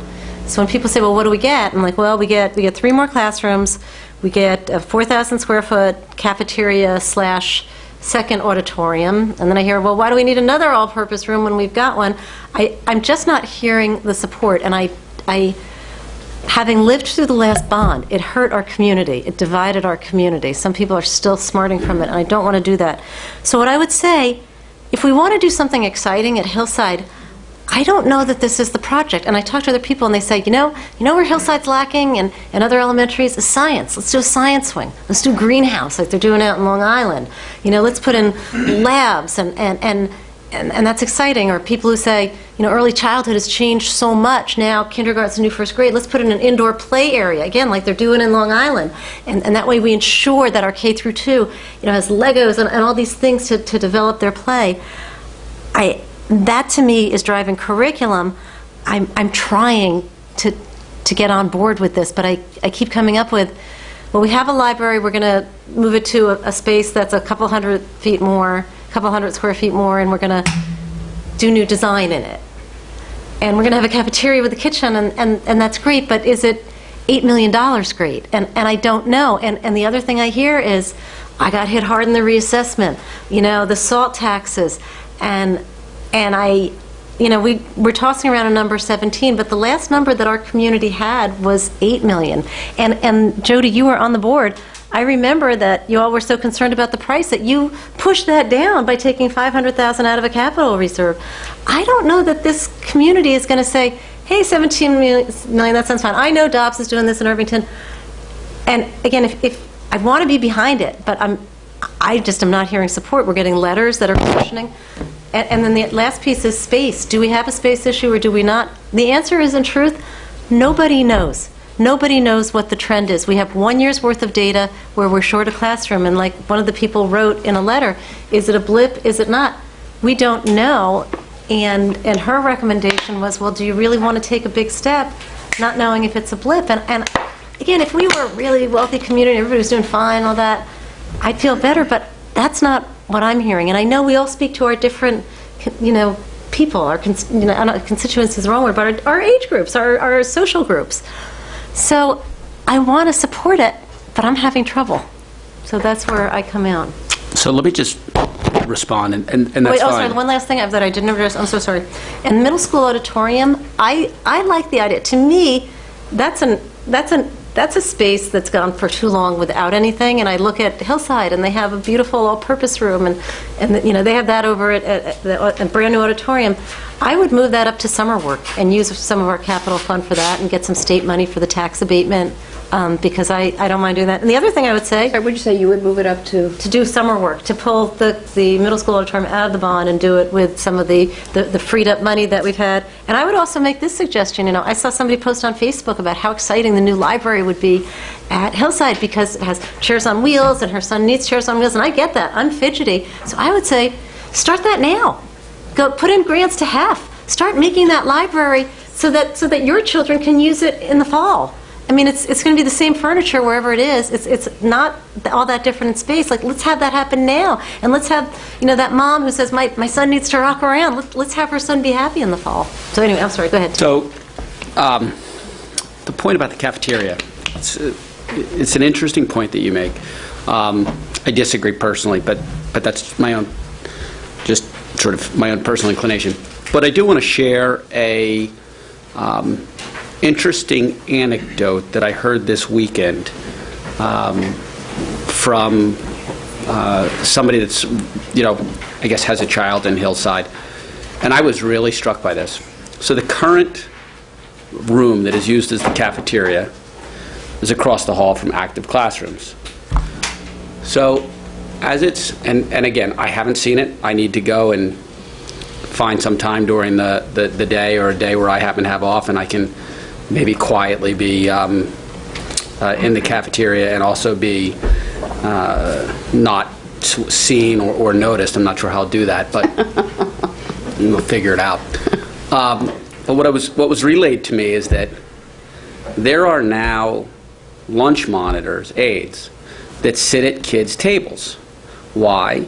Because they are told to be quiet. These are elementary kids that are told to be quiet, to keep their volume to an absolute minimum. Kids are whistled at with whistles. Again, I haven't seen this firsthand, so I'm getting this secondhand.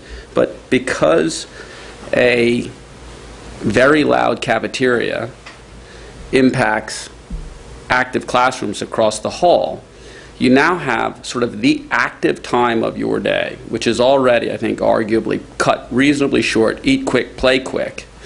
Now it's even more circumscribed in terms of how much volume you can make. So we have the idea of indoor play spaces because Long Island's doing it, whereas our existing elementary kids are being asked to be quiet at lunch, right? Like, that to me is kind of like, and again, I haven't seen it firsthand, so I need to go and check it out. But it sounded pretty credible, and I asked my third grader not to throw him under the bus. I'm like, Charlie, you can be quiet at lunch? He's like, Dad, I didn't use these words. He used whatever the words of an eight-year-old are. But it roughly translated to, it's totally nuts. It's funny, because I had thought about something you said the last time about how you like the idea of the library being more prominent. And when I looked at the square footage, you could actually switch out the cafe, the lunchroom, with the library, because they're only, I think, about 200 square feet difference. 1,000 square feet difference. No, but if you open up that steam room and take that away, that's 800 square feet. If you, at least according to the architect's drawing, they're within a couple hundred square feet of each other, right? The full library space. I'd like to confirm that. I'm not sure what Well, anyway, all I'm Right now, saying it's is, 1,000 square feet. Interesting idea. Without those extra rooms, it's 1,000 square feet. so anyway, just the possibility of... Right now, Because that's The Cafe cafeteria, the 25. new location is still going to be somewhere central, so I don't, It does have classrooms on both sides. Yeah, and I think that, right. I think in a new design framework, hopefully one can address a situation where you can have an active and noisy cafeteria, which is at least what I experienced growing up. I think a lot of people experience that. Like, it's supposed to be, you know, I went home for lunch. some degree of. Listen, I don't know if supposed to, but we have had a lot of discussion on this board over the last, 12 months about play. Lots and lots and lots and lots of talk about play, how important play is. If lunch is being circumscribed because it abuts, you know, or goes up against, you know, the academic experience of other kids, well, that's a problem straight away. But is it a problem of space or more of why is that the directive? Like how much, like what can we do with that space so that it's not as cumbersome upon the classrooms? You know what I mean? Like I feel like And the other thing I would add is this sounds like a rule change because I used to serve Pizza Fridays and it was noisy and fun. So I don't know. I guess I'm not. It sounds like a. Well, it's certainly the worth situation checking has always into. been there, and that there's. I think it's worth checking. You know, I very much appreciate hearing what everybody has to say. It's hard to kind of put this all together and come to a place where you feel, okay, this is it. And I think, I'm not sure what I think about, I hear what you're saying, Lisa, about the community having difficulty with a $17 million bond, but I think it goes back to where we started and what Jeremy kept pleading for is, or maybe it was Doug, that we really need to have a pretty clear story and we need to spell this out, not in a way that not that it's PR, but it's just the facts and how we got to where we are and what our needs are. And I think if we could do that in a way, even if it turned out to be the 17 million, I think we could, because once people hear about it or see pictures of things, I think it makes a big difference. I just want to say one more thing. To me, the most difficult part of this, and we're clearly getting to it, is I still feel like the hillside piece is very unclear.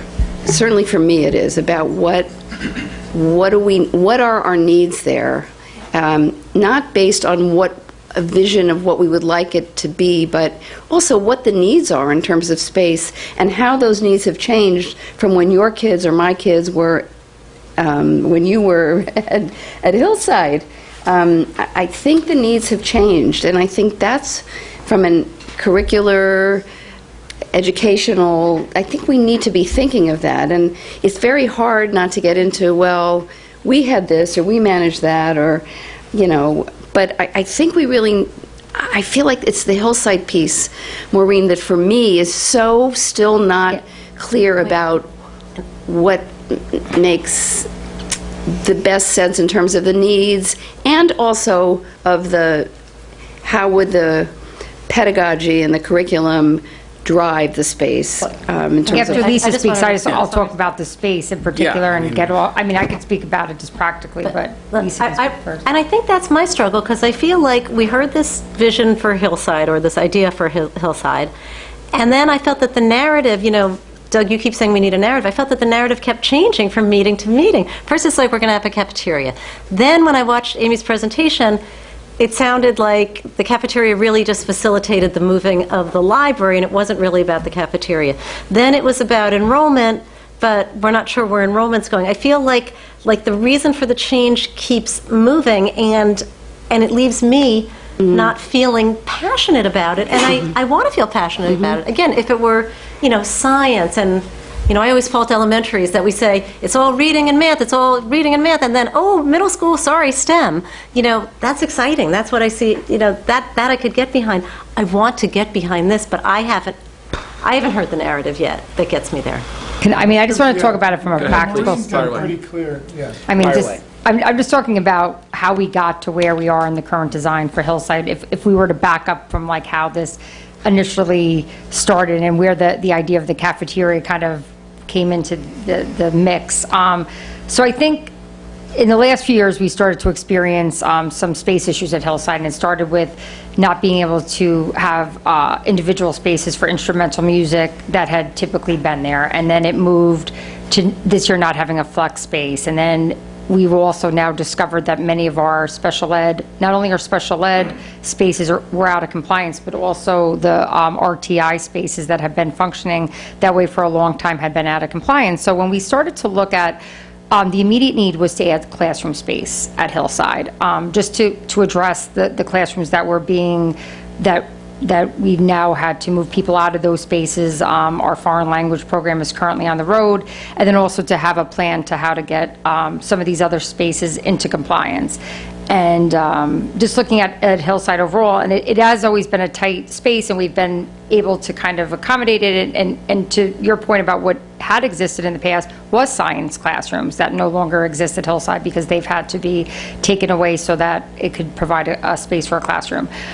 Then we also had a couple higher than anticipated kindergarten enrollments the last few years. So again, which was higher than we anticipated, and we had to break sections. So when we started this process last year, we said, you know, it looks as though we're definitely in the immediate need of somewhere between 2 and 3 classrooms. And then, of course, when you're doing a building extension, then you start to think of it, you're going to do 2 floors, right? Because the way the obvious area for the extension would kind of be 2-floored. So we came to 4 classrooms, which was just initially the thought process. Then we started to think about, as we were in this group with people, we're like, you know what, Hillside also is lacking any type of real good common area space. This is the facilities committee last year. I'm just saying how the cafeteria, by the time the board heard about the cafeteria, it never started off with, we need a cafeteria, but as you looked at Hillside as a school, similar to what Gail was saying today, which I completely agree with her, middle school having an auditorium is not a luxury, it's sort of a norm, in my mind, like it makes sense, a common area space. So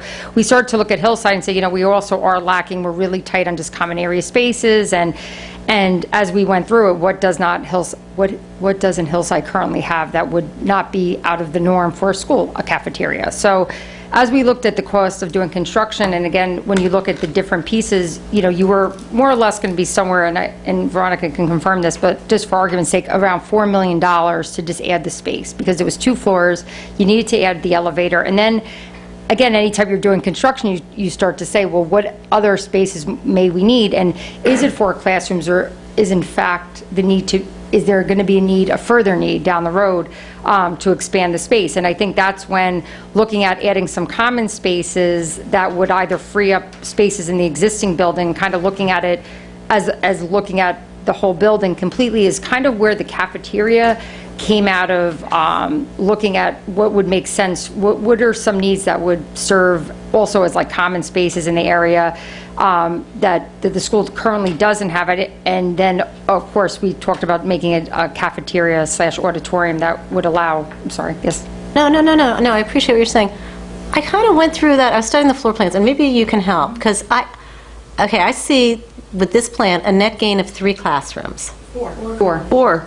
The kitchen, there's a classroom that changes to become a kitchen. We add on 4 classrooms. We take away 1. So that's 3. Where's the 4th one? Where are you taking away 1? According to the plans. Isn't it the current STEM room? According to the plans. Absorbed? I'll show you. According to the plans that you all gave us. I believe that's the current STEM room, Maureen. Cafeteria over here, and this classroom is a kitchen on the floor plans that you gave us, so we lose that classroom. And this is on the, okay. No, that is correct. So, so we lose the classroom there. So we add 4 and we subtract 1, so that's a net gain of 3. And then library keep this up, because And then we're gaining 2 at the You library. gain a classroom over here, so you Oh, that's it's a wash. But here's my question. Well, I don't know, and you tell me, because here, currently, these are 2 classrooms. And they're labeled music, they're 2 classrooms, and that's a STEAM space. What I see on your new plans is that we're basically swapping out. This is the STEAM room, and that's 2 classes. But these are still 2 classrooms. There's still 2 classrooms. They're always going to be 2 classrooms. classrooms. Well, they don't be net out of 1 classroom. No, they're saying it's 2 classrooms. They're not changing to 1 classroom. Well, I guess the question is because we had a STEAM space there that I guess you're not calling classroom then.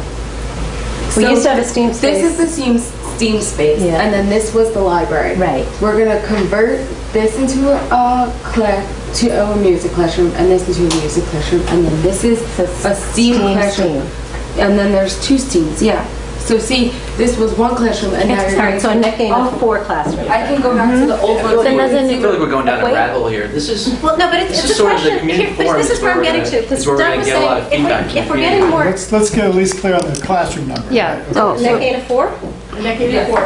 And the reason why we're essentially flipping the music with the STEAM is because it's better suited to have that music space isolated and further away from the other classrooms, because again, it's something that creates more there's more noise and sound there, where the STEAM space would have less. No, that's okay, but I guess my question is, if we're talking about space issues, that's $8 million for 4 classrooms, are we better off just doing more classrooms?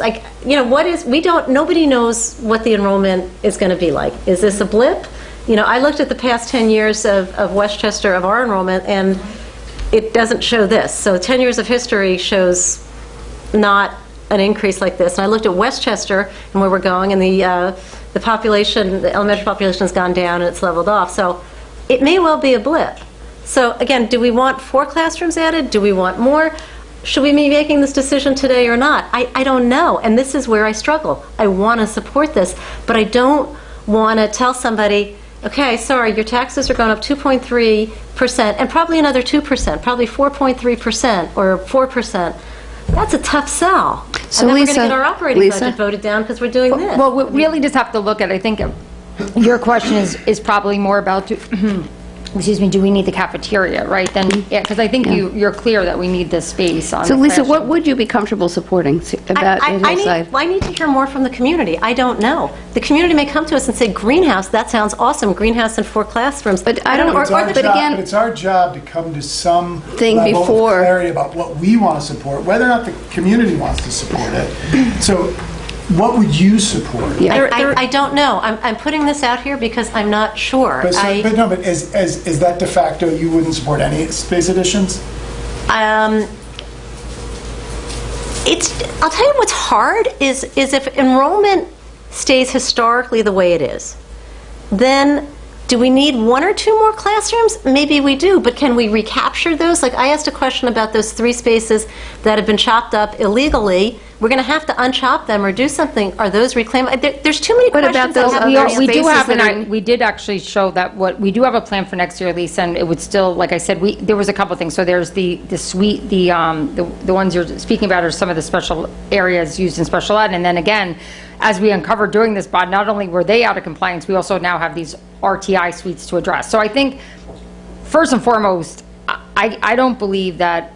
I feel that Hillside, even 10 years ago, in comparison to some neighboring school districts, is definitely not a building that I think that what we're recommending to add square footage, whether the idea of the cafeteria and whether that's additional classroom space, I believe that you need the classroom space to space upon even current programming. And even if the enrollment were to go down a bit, I think with the special ed program that exists there that hadn't in the days, I believe that I can't think of a world where we don't need some additional classroom space there. And if you look at just, again, our size building in comparison, and we're going to speak about that, and including the middle school, I believe that we'll find that to be as well, that our square footage per student is much lower. So even if we were to add what we're suggesting with this whole addition is like 10,000 square feet to the building, I don't believe even if the enrollment goes down, because I actually have 25 years of enrollment I've been looking at, and right now Hillside it's over 100 students above what it was even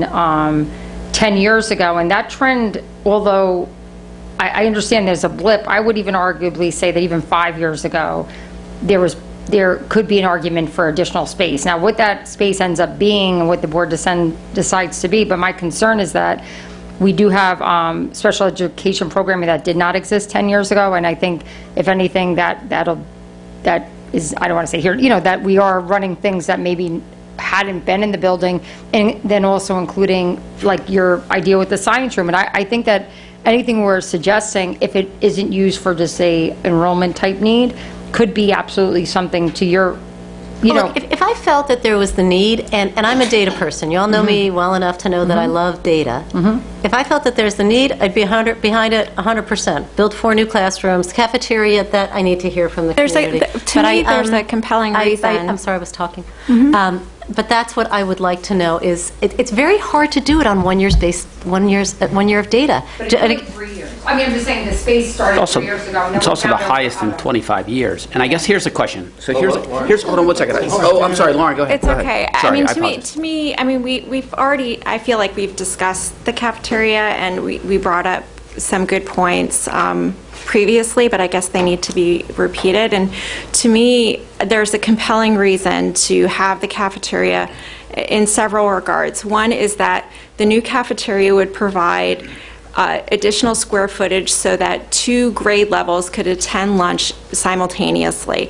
And that impact on the program is significant in Hillside in that it opens up programming within the school. It could be something that's addressed as additional recess time. For example, if there are 2 back-to-back 20-minute lunches and then 20-minute recesses, and that whole series that has to go through the cafe right now, if kindergarten and first grade attend lunch at the same time, they can both have a double-size recess afterward because they're both eating lunch for that same 20 minutes together, and then have 40 minutes, have an additional period for recess. And that's a choice programmatically that the principal at Hillside could make if that opened up that space.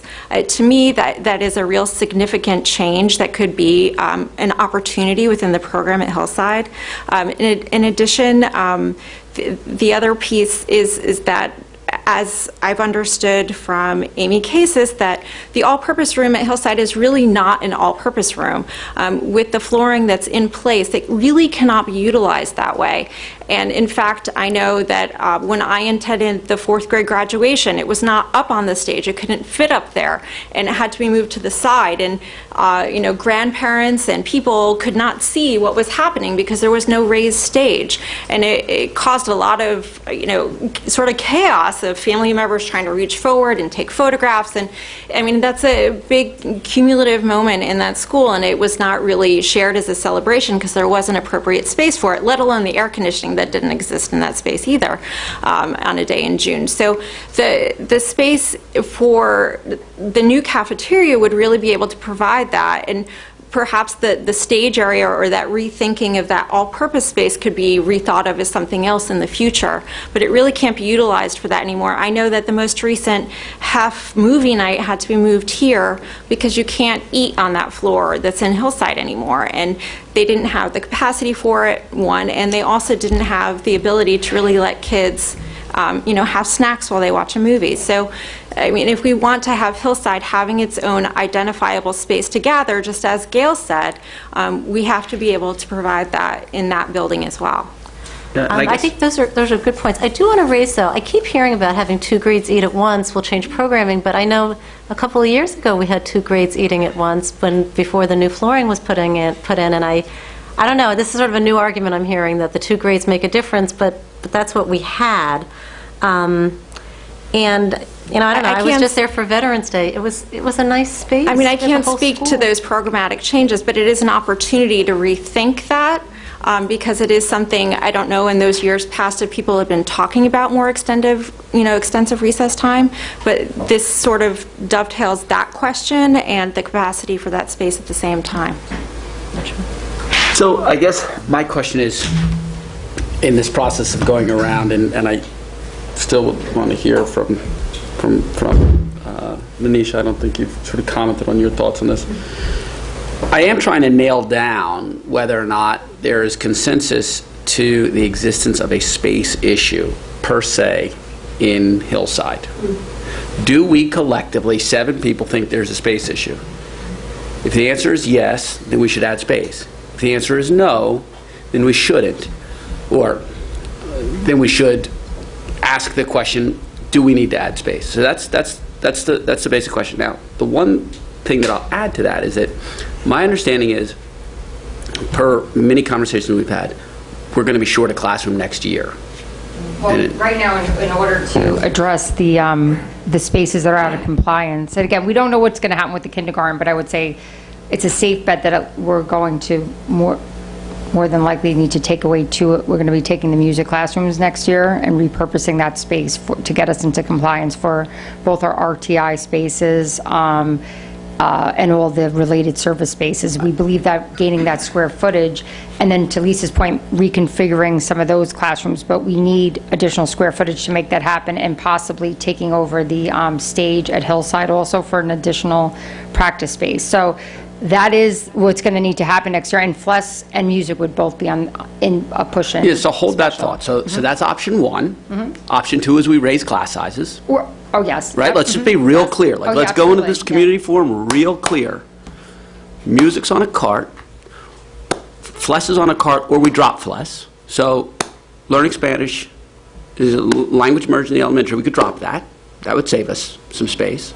There's another option. Or we can raise... No, or is that a priority that we want to keep Spanish? Right, or we could raise class sizes. Because it wouldn't necessarily affect. Oh, in a trailer, we could also rent space. And there's another option that we discussed, that we could run, instead of running 2 gym classes in the all-purpose room, we could run 3, instead of having a separate one in the small gym. Now, Amy had said she liked that there because there were some kids who were sensorially sensitive, but we have dividers that could then mitigate that. So that is another... Again, is it a solution for 10 years? No, but it could be a solution for 3 years to see. I mean, you asked the question. That frees up the small gym. The small gym, which is a big space. And then, are we doing? Yeah, I mean, that are we doing Amy educational programs in the small gym with no windows? There are windows high up in there. I don't know. I'm just you're trying to paint a picture that says if we don't do this, class sizes are going up, everything's on a cart. There are other options. There's no great option. They all kind of stink. Okay, they all stink.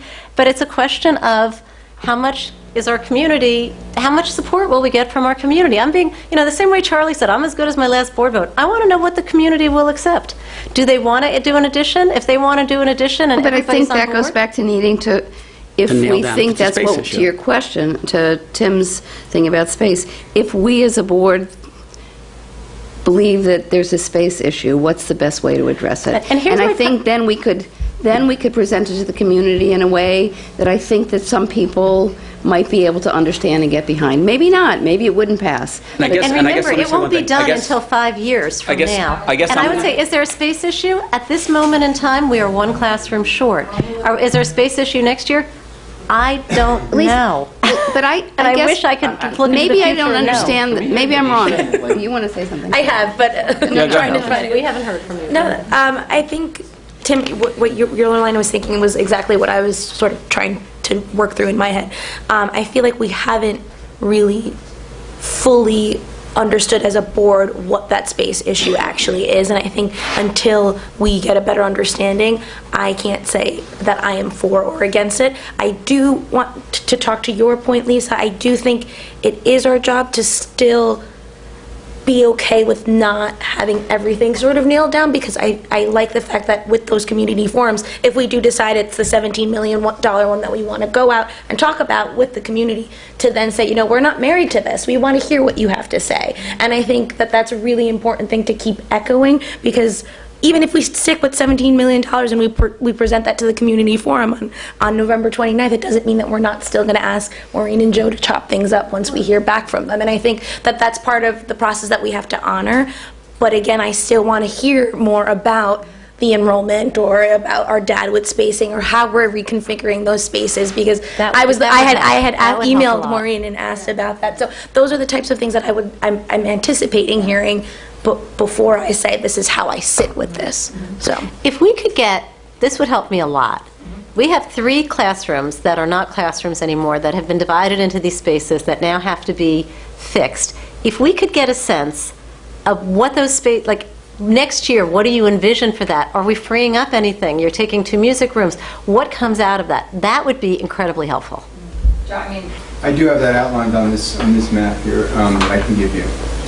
Sure, thank you. That would help, because I can't assess the space without knowing what's happening to the space. This might not be an appropriate time for that question. So with that reconfiguration, how many classrooms are we short? I think we're still short spaces. for existing program as is right now. But music would not, music would be on the road. Right, okay. And FLES would Both be- classes. and FLES And FLES would still be on the road.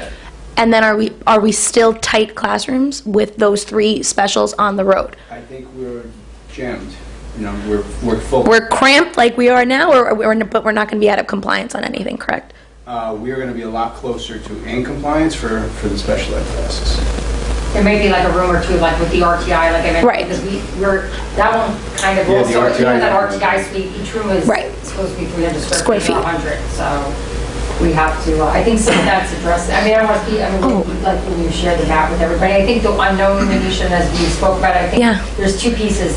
What's going on with that current 3rd grade? What are they looking like going into 4th grade? I actually had an update today. That number's right now, I think it's at 143, that current cohort. Yeah, they're busting. They're busting. So if you need to split that section, I don't know. I'm not suggesting that if you did, in fact, get the 7 children that they experienced this year, not that same cohort, but the 4th grade, third yeah. going to 4th, what does that look like for an additional classroom that may be needed? And then again, But that's going to be a problem no matter what it next would year. be. And to Lisa's point, and I just wanted to confirm, just because you throughout the year, I thought the construction would be done in 3. Is that correct? So 2000, we would anticipate construction, if there's a bond vote in early 2019, construction would be completed in 2021. It's even if we said we pushed it to March? Yes. Yeah, Okay. but February, March is Because technically Hillside, because it's not above, can be worked on throughout the school year because in addition. It's outside of the building. Yeah, it's set off. I do want to push back on one thing that Lisa said, and I'm sure this isn't going to be popular with you, but I really believe it. You mentioned your friends in your older generation that are complaining. Not quite older. Sorry.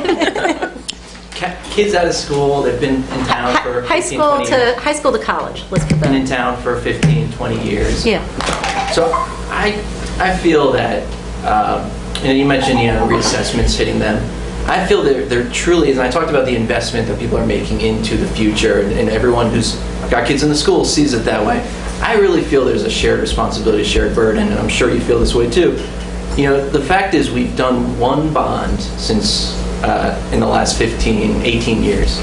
And so, your generation wasn't really asked to invest that much. And also, if your assessment went up a lot, it means that you had an undervalued property. So for a long time, you were paying less taxes than you needed. So you actually had a great deal. So, when I hear people, and I've seen some of the emails saying, my assessment just went up a lot, it's hard for me to feel bad for someone who's been here for 20 years who rode the wave of Greenberg not reassessing for 50 years and feel bad for them because they saved a lot of money in that time. So I feel that there's a shared responsibility, shared burden that the older generation who's decided to stay in town, which is great, still has to kind of pay it backward a little bit because you were given a gift to not have to do a bond every 5 years. And the numbers, we have the numbers on what Dobbs Ferry's done and what Irvington's done and what Ardsley's done, and it's a lot more than what Hastings has done. And the reason that we're in this boat where, we say, well, how can our school, how can the auditorium look the way it does, or how can Hillside look the way it does, is because we didn't do any work for 20 years. No, I know, and that's a fault of prior boards. But just to say one thing back to you, I don't want you to misunderstand my older generation. People said that they vote for the budget, they do all that, but I think with the bond, and this is where I'm having trouble, they're right on board for the essentials. It's the, you start saying cafeteria, and they're like, why? That seems, but I just want you to know, it's not that people don't support and don't believe in paying it forward. They do, but they're questioning the We laid out a pretty exciting vision. I think whether we do, to Nanisha's point, like whether people push back and we say, maybe we trim it down to 12, 13, 14. I don't know where we'll get to. I'm glad we're having the community forums because we can finally have that discussion in a couple weeks. But to Doug's point, when he asked you, what would you support, and you said, I'm not sure. Are you saying you won't support any additions? You're just fixing the roof on your house. You're not supporting any additions, or are you saying, I don't know if I support a $7 million addition because the base is about 10. But maybe I support 3 or 4. And that's where, we've got the community meeting in a week and a half. And I think we're all pretty close. I think we all want to invest in the schools. But what I'm hearing from you is a zero-sum game of yes or no versus Maybe I'm not, versus, maybe I'm not articulating. I'm supporting what we're going to the community to ask for feedback on, and then we'll come back and have a discussion about, are we there? Like, getting into the nuts and bolts, to me, is a discussion for after the community forum, because maybe we don't even need to get into the nuts and bolts if everyone shows up and it's like, I don't want a cafeteria. Or maybe everyone shows up and it's like, I think that would be great because of all the learning, flexibility it gives us. So I think we'll be much more informed. Well, that's what I thought we were going to do. So when you asked me, do I support this, do I support that, I will tell you what I don't feel comfortable with. I don't feel comfortable with picking a number and aiming towards that. I feel more comfortable with picking projects that we need and that we think are going to be helpful, and then testing that against a reality check of our community. That makes sense, Lisa. I like that. And that's the root of my base question, which is, do we believe individually and then collectively that there's a space issue at Hillside in its current state and its likely state going forward? And with respect to its likely state going forward, I firmly believe that Hastings represents a unique place within Westchester County where housing is accessible. That if that mean house price is correct, it's accessible in relative terms. We have a Scarsdale level of education with 50% of the cost of living in Scarsdale, right? And so I think that there's any number of people that are coming from other metro areas that it's expensive on a national level, but accessible on a local and comparative level. So, when I look at that, I go, I don't anticipate, even with, SALT and $10,000 max deductions, I don't anticipate a cratering of our school population. The only way I anticipate a cratering of our school population is if our schools warrant a cratering, which it's our job to prevent, right? And I'm not saying that this bond is the make or break on that aspect, right? But I don't think that we don't have, our price point in accessibility is still very different from that of some of our sort of tonier neighbors, with no disrespect to them. So in any case, I'm very comfortable taking a stand to say, from all the information that the administrative staff has come to me with, it strikes me that there is a space issue within Hillside that's not, we can slice and dice and move and here and this and that, but it seems to me we have a space issue, and we're either going to need to make hard decisions to consolidate kids or address it. And that's the message I'm sharing with the community, and hopefully others see it similarly. But my job is not to arm twist. If you don't see it similarly, that's also fair. We're individuals. I think, if I may, that one of the factors that it's been mentioned before, it's not new, but I think it bears just a little bit of review and recollection, that to the extent there's a space problem, it's not driven necessarily by enrollment. The fact of the matter is that maybe enrollment will be, going up and down, up and down. But what is the reality? And it's a hard reality. It's the way of doing business. It's the way education has changed, and it's with us. When I was, as recently as 20 years ago, we in Westchester County, I know in other school districts anyway, used to have a different definition for what was a good small class size. Yeah, 100%. Classes now, the expectation is low 20s, 18, 19. These would be unacceptable years ago as too small. But the fact is that now it's expected that they're going to be at least that ratio or unacceptable. So that means you're creating new sections, and that means you're taking up new classroom space. Now that kind of goes invisible, but it's what's happened. Also, all the things that you've talked about today, think about it.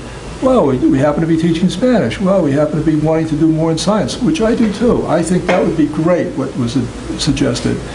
The maker rooms. Think about the special education, which wasn't there not too many years ago, and which continues to expand, and which we're told we're out of compliance. Think about the technology, Spanish classes, the fact that we would like to do more inclusion, not less. These are all great uses, but they all occupy space.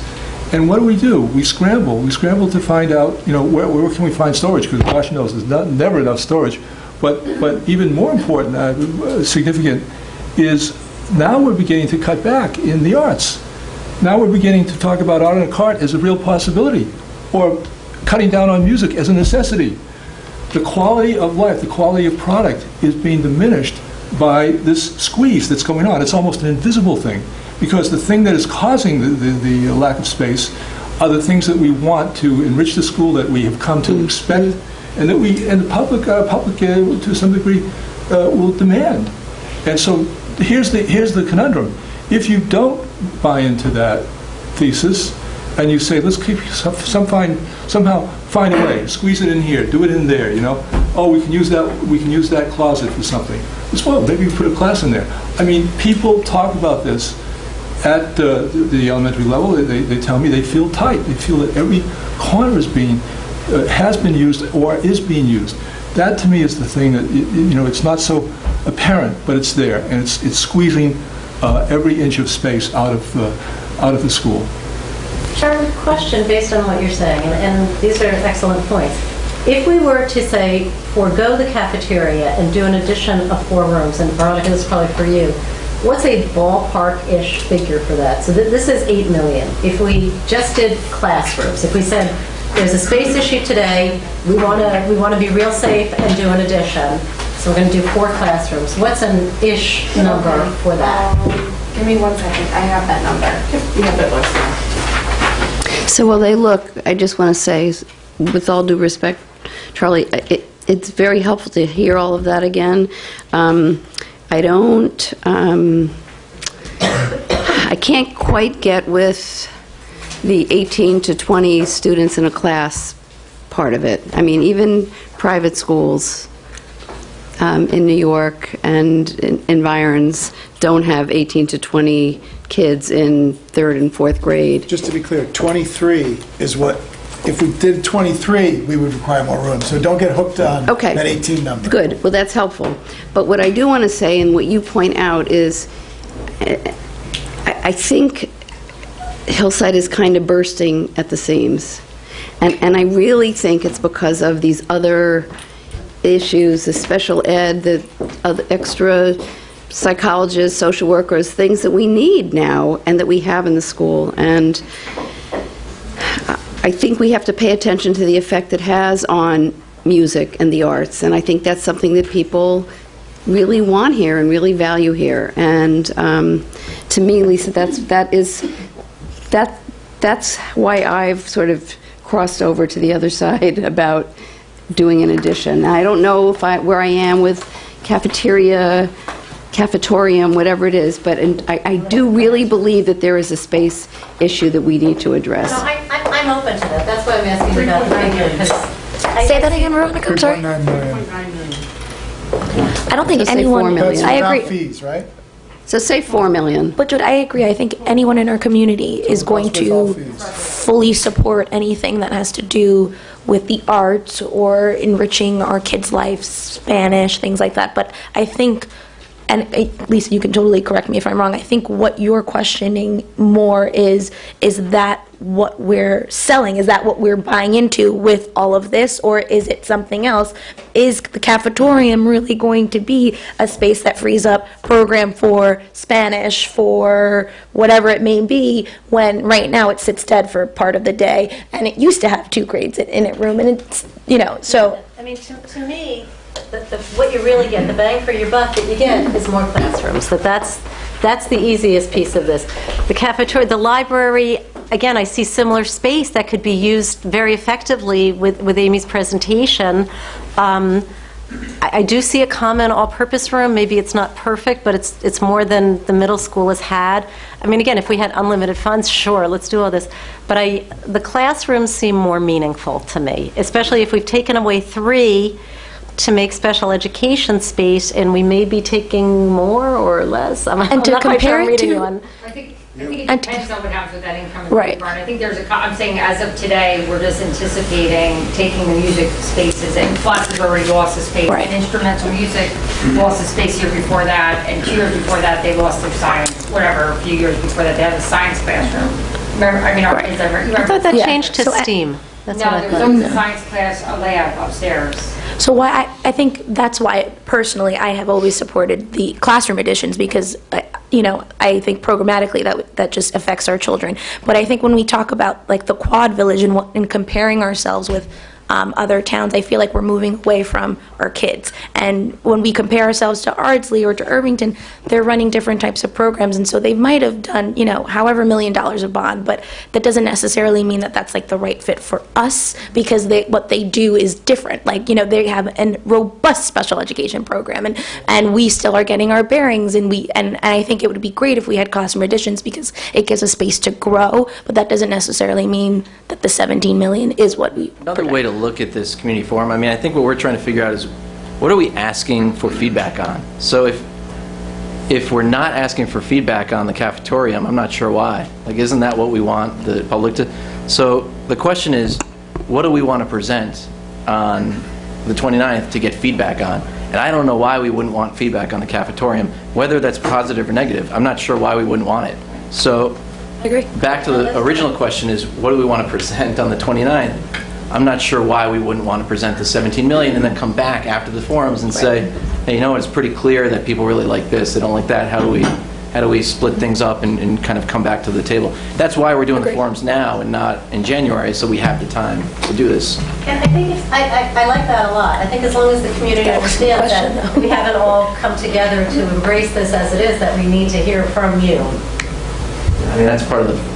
So do we have to be in a consensus? No, I don't think, I don't think we do. You have to have something to present, like what you have now allows for that. I'm just thinking about the last bond, and I think although there was changes made based upon the community forum. Yeah, it should be. So that, I want to say that the board can kind of say this is what's being recommended.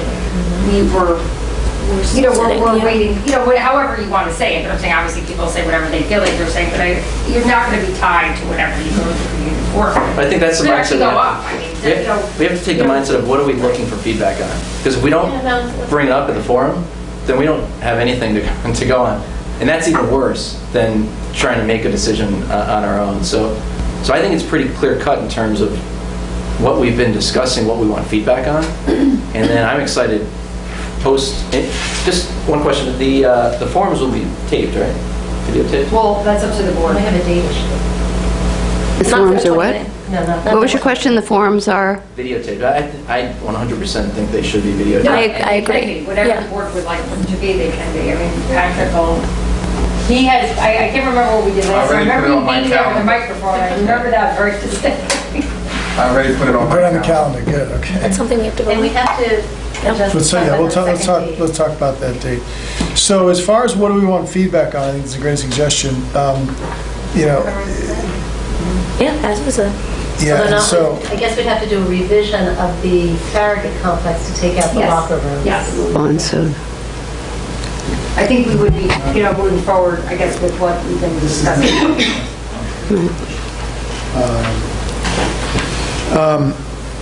So as far as next steps goes and getting down,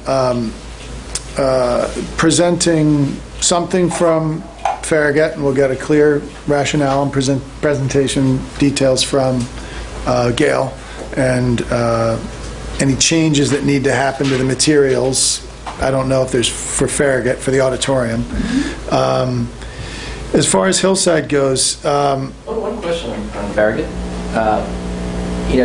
I know that what Gail wants. I don't know that the community will necessarily agree or not. I'd love to show them some of the architect's vision as well and see what the community thinks, because these are some of the options I think we still have to weigh.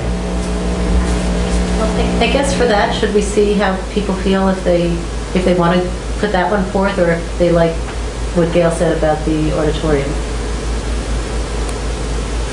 The concern with that is that again, I hear what you're saying, and we like the ideas, but I think with the school feels that this is what's meeting their needs. Right. I'd be concerned to give an alternative option, because although it's an exciting option, I think they've gone through a lot about it. Yeah, I think we have to find it, because they technically, we do have STEAM spaces in the middle school, so I think, although we had talked about moving them upstairs, they didn't feel like they were gaining anything. I think that flexible space was the only thing that was really exciting to her, and it really didn't still provide the amount of space that they felt they needed in order to do some of those other things. So I don't know at this point if it's sending a mixed message about what the needs are in the middle, so that would be my only, because I think that's a serious concern. you know, and although it's a super exciting option, it feels that they've really thought about long and hard, and that this is where their needs would be met, you know. So, and I think both are great, but,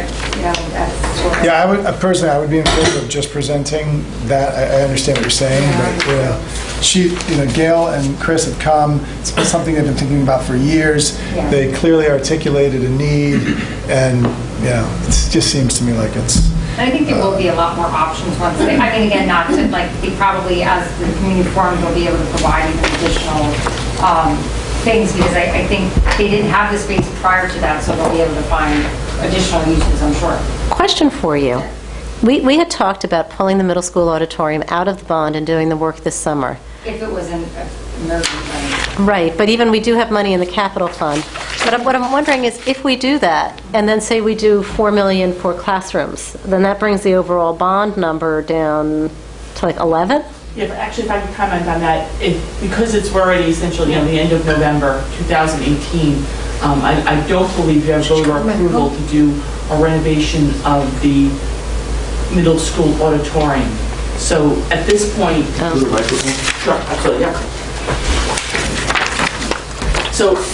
It would have had to have been emergency, that we would have had to be able to, if we had found exposed asbestos, we would have been able to get the building permit. So without that... Correct, we can't get the building you permit. you won't have a building permit in time, and ultimately you'd have to have a building permit. Bring down the overall cost of the bond. Yeah, but you'd need and then make the classroom spaces. But to your point, just so, as we talked about what we envision our capital reserve to be, whatever that'll be, will offset our ultimate amount we'll have to borrow. So right now, and I would also caution that I think that a good practice for us is to keep maybe a $500,000 balance or somewhere in that, but I think that would it would still bring down the overall scope of the bond, at least to your point, because I think we would be using that, and it may end up being we only need a 16 point.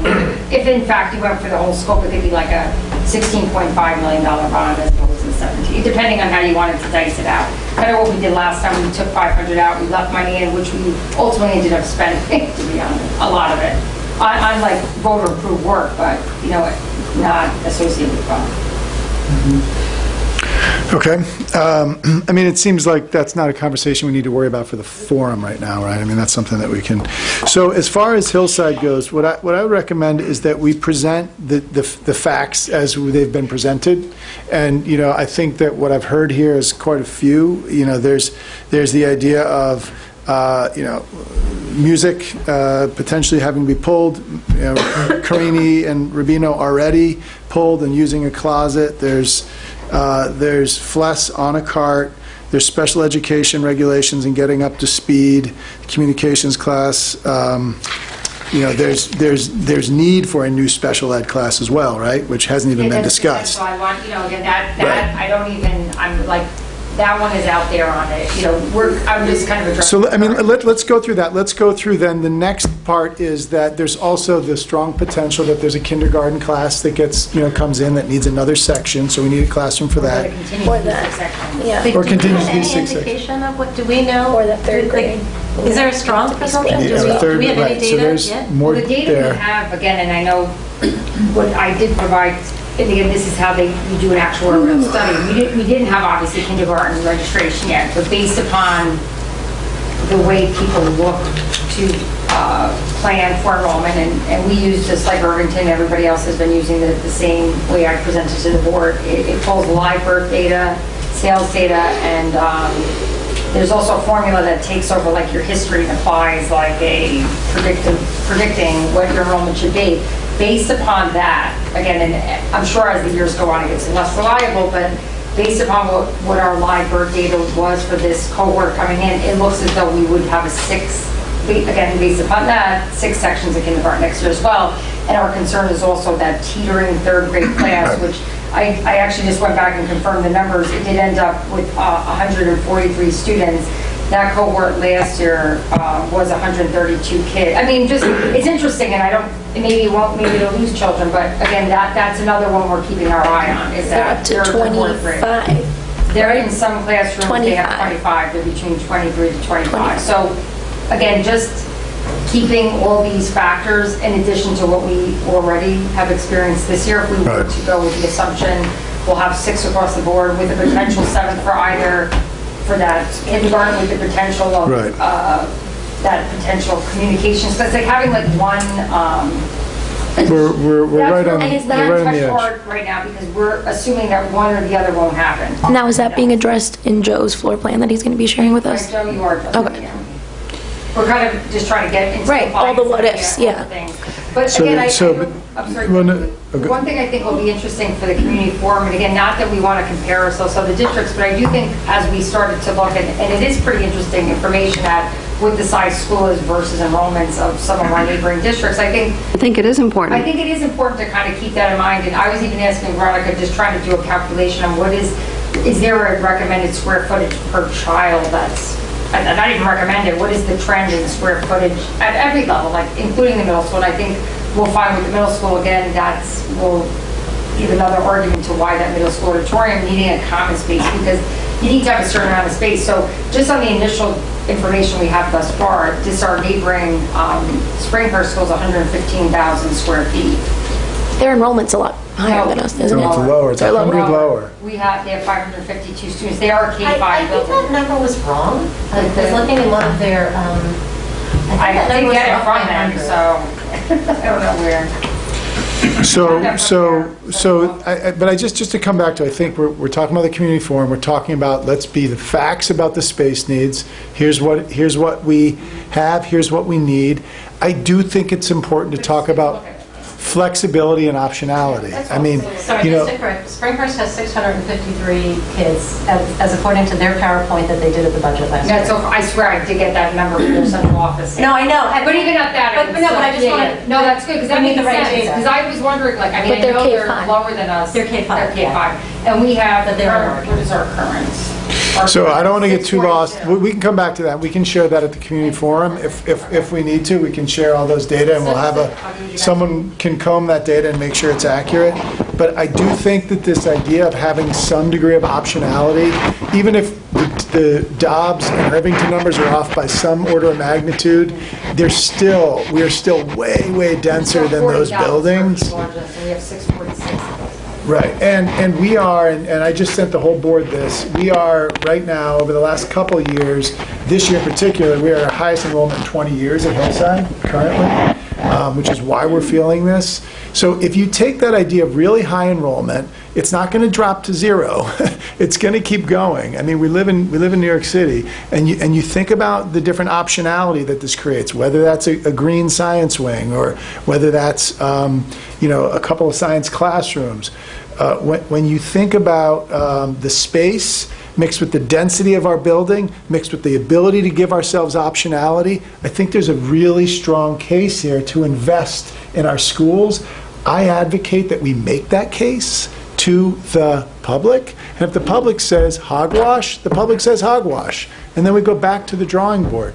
But I think it's incumbent upon us to talk about investing at the level at which someone who pays $30,000 on average in taxes would expect their school to look like. If I know that there's going to be trailers in the parking lot for 3 or 4 or 5 years, and I'm someone who's coming to buy a house, and I drive up to the parking lot of Hillside, and I see trailers, and I say, how long have they been there? And they say 6 years. That says something to me. And I think it's incumbent upon us to invest in our schools. We are not talking about putting a pool in. We're not talking about putting some crazy multimedia space with state-of-the-art robotics in. We're talking about classrooms, is what we're talking about. The cafeteria conversation got conflated with classrooms. Cafeteria was an opportunity to create more classroom space. If we have to kill it because somehow it's become a lightning rod, we'll kill it. The reality is, if you asked me, and I had a cafeteria for 10 years, and you say, we're thinking about killing your cafeteria to add 2 classrooms, this place would go up in arms. It's a cafeteria that serves food. What are we talking about here? This is crazy. We are not sitting here asking for crazy stuff. We're asking for stuff for our children. I think it's basic stuff. So I would advocate that we put that forward. And if people say to us, you're out of your mind, I'm fine. We walk it back, we take it down to $11 million, and that's the end of it. But until then, I think we have to advocate for an investment in our community. Like, listening to this conversation at a level, it seems kind of insane to me, because these are really basic stuff. Our special ed children having enough space for what the education requirements say they should have. Making sure we have a classroom. If one more class splits, we're going to have to do something anyways. We're going to have to do something crazy. We may have to do a trail in the next couple of years anyways. So to me, this is like a no-brainer, and I think we should put it forth. And if Lisa's instincts are correct, and people say, well, you're out of your mind, let them tell us that. I want to hear that. I want people to come show up and tell us that. And then I think it's good. But I don't think we should tiptoe into this going, gosh, we don't need, do we have a space heat? I don't know. Let's advocate for it. Let's advocate for an investment. If people say, I don't want to invest, then they don't want to invest. But that's really what we need to do. And that's our job as a board. And that's really what I think. So if you're all behind it, I think we should put a clear narrative together with the points gone through here. And we should put $17 million price tag on it, and we should see what the public says. And you know, I think that's really where we are right now. I mean, that's what I really think we should do. So I'd love to see what you all think about putting that forward with a narrative and getting feedback from the public. I think we're all in agreement about putting it out there, but I will say, I want us to just be really straight with the public about the facts. So I saw the square foot study that you sent us, and I wasn't wowed. Because you have two Edgemont schools. Edgemont is one of the best schools in the United States, and their elementary has 122 square feet per student, and ours has 120. That's a rounding error in my opinion. So I don't like that argument. But let's make real arguments. Let's make fact-based arguments. So if you want to say, we used to have 3 classrooms that did X, Y, and Z. Now they're being used for special education, so we're short. That's a real argument. The other argument I don't like, and I know you and I had this discussion, is that the cafeteria is really potential space that could be changed into other things depending on space. To me, I want to figure out what we need. I don't want to retrofit down the road. If we need 8 classrooms, then let's talk about 8 classrooms. If we need just 4 classrooms and a science wing, a greenhouse, let's do that. But I don't like the idea of building a cafeteria as a placeholder for possible space. The one thing I'll say about that is there's a cost of entering into construction. And if we do it to get 4 classrooms so we can solve the next couple years, only to find out in 3 or 4 years we need another 4, we've just burned potentially the fixed cost of going into construction, which Veronica can go through. I don't know all of them, but I know it's significant. We've also burned the potential opportunity to take money at a really low rate. We have an opportunity now to give ourselves flexibility. Again, not so that we're at 200 square foot per kid, but so that we're up somewhere in the 140 square foot per kid, and we give ourselves the ability to create that science wing, to do other things. Unfortunately, we don't have a crystal clear narrative right now on what all of the actual programs are that we're going to do. But if, I had a conversation with a long-standing real estate person today in town who's been selling real estate since the 70s here, and just in a random conversations, we were talking about random stuff. It was interesting. The one thing he said that really struck me was, he said, and this goes to something that you've been arguing, Lisa, he said, in my 40 years selling real estate here, I've never seen so many families over 2 children coming into this district. I don't know what's in the water in Brooklyn. That was his exact line. He said, I remember it started out with 1 kid, and then you'd see 2 kids. There are more 3-kid families coming in this district than I've ever seen before. And I've been selling real estate here for 40 years. So we don't have the crystal ball. We're never going to be able to get that. But I think there's enough data points. You take any one of these data points out, I don't think it tells a story. I would agree. But you take them all together, and it starts to tell a really compelling story for investment, in my mind. But that's okay. But then I would say it's our job then.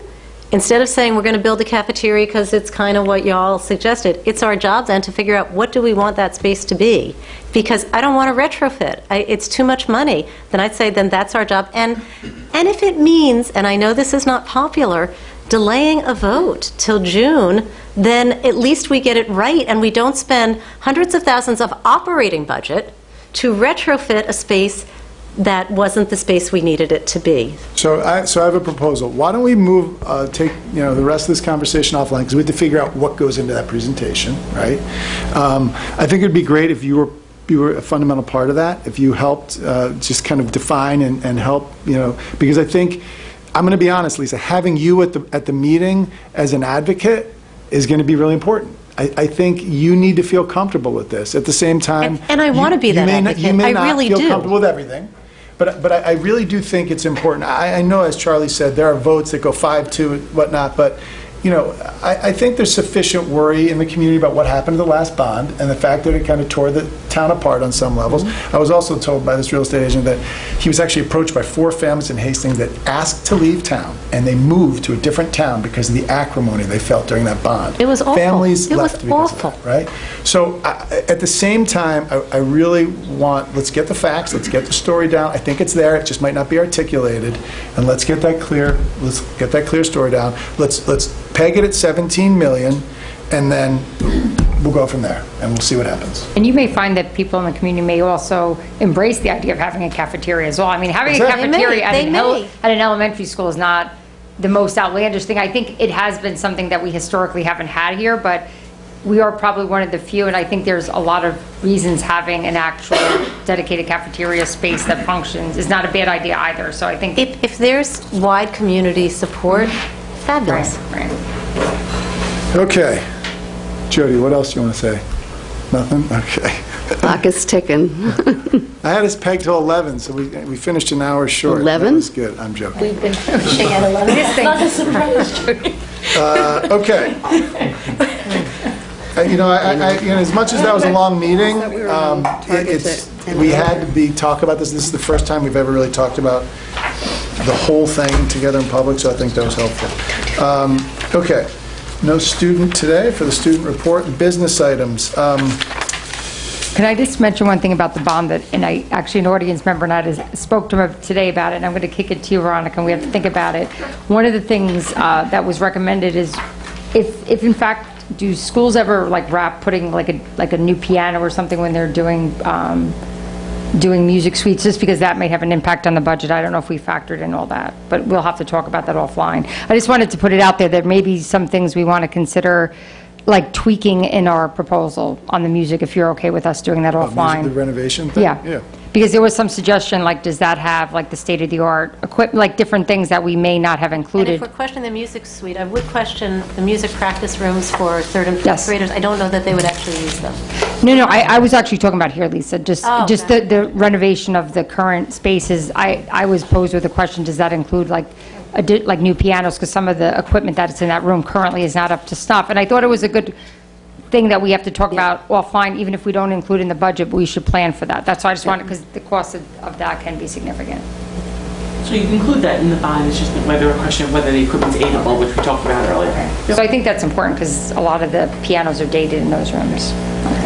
So on the business items, a big one is this item 5, traffic study report. Yep. Can you just clarify what your expectation or what the group said? Because that was the first time I read that, and it seemed like kind of a big decision. Yeah, so what happened, and again, I really wanted to put it on there, not necessarily on the approval when I'm now looking at it, was more to kind of have it as, it probably would belong elsewhere on the agenda, but last year, I don't know if you remember that the district, along with the PTSA, was working along with the village as they were looking at doing their traffic study, and in order for them to kind of look at some of the solutions we were thinking, either additional crossing guards or drop-off zones, they had, the village said in order for them to consider doing any of that they would need us to engage with the traffic engineers that were conducting the work for the village. So the PTSA partnered with the school district, and we thought it was a good first step because they would do an analysis of what goes on around our building and be able to look at some suggestions and then possibly that could help bolster the case we thought there was for either having additional crossing guards around the district. And there's definitely some concerns at the village level. They have some practical concerns, as well as just in terms of if they would have to then find people to do the job, but then also concerns about the traffic flow, right? And none of us are traffic engineers, so we had this group look at it. And this is their final report, which came very late, but some of what their recommendations in here, they're talking about just actual drop-offs around the school, which they believe will make the drop-off of children obviously safer. And to what the ladies who came, Ms. Black, who came tonight, spoke about, this has been a recurring theme around here. There have been many kids almost hit or kids who have been hit around the school. So I think we're, again, always trying to look for ways to make them safer. So I think what the steps we're at this point, and I've been in contact when I shared this report with the people on the PTSA who were involved with the commission of it, and what we think our next steps are going back to the village with Georgia Lopez, who is the head of that group, who is looking as one of the main people in the group at the village level, along with a working committee that they have that I met with prior to this, and they're looking, they obviously want to partner with us, and we have to, there's things that are suggested here, and we have to think about whether would it make sense for us to even try one of these as an option. I mean, I think we'll have to kind of get their feedback and have the police, chief in there and kind of really look at it and see if they think there's value in what's being suggested. I mean, as you can see in all the plans, it would require this, around this building to lose parking, significant amount of staff parking. And again, what does that then do, right? So we do have a report which they needed us to do. I think in the next month, the hope is to get together with the village and then come back to the board and see whether we should either look, now they would, because the property around the building is not ours, so the village would have to agree to kind of take it away, so it's not something we could just decide to do anyway, but I would love to have their feedback and continue to work with this group. But I think one of the things that this group, and I think would benefit us, we're really just advocating also, we believe having additional crossing guards in around the building would in fact, and we've talked, and I think that's something we want to continue to address with the village. We had to do this as a first step for them to kind of, they wanted to make sure, that there was an analysis of the traffic pattern around the school. So now that we have that data, I think we can go back and discuss some of the options in this, and then come back to the board in January and I'll work with the PTSA, and we'll come back together with what I don't know what the decision will be, but what some of the recommended ideas would be. Okay. You're not, I'm sorry, Yes, it should have really been a discussion item. I think when I sent it, and again, I had my assistant put it on, it should have been like under a committee, some sort of a report, sorry. So let's does anybody have any questions for 1 through 4 or 6 through 9? No? Okay. So can I get a motion for a consent agenda for 1 through 4 and 6 through 9 to approve the business items? Second? Second. All in favor? Okay. So for B, placement for services CSE and CPSC, can I have a motion to approve these placements? And a second? Second. Okay, all in favor? Personnel, does anybody have any questions about appointments? No? Okay. Can I have a motion to approve appointments under 5, let's see, there's 5A and B. Does anybody have any questions about B? No? Okay. So moved. So moved, second? Okay.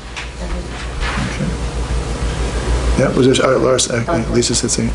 All in favor? Okay. Approval of minutes from November, I think this is November 5th, right? Is this November 19th? November 5th. Anyone questions about that?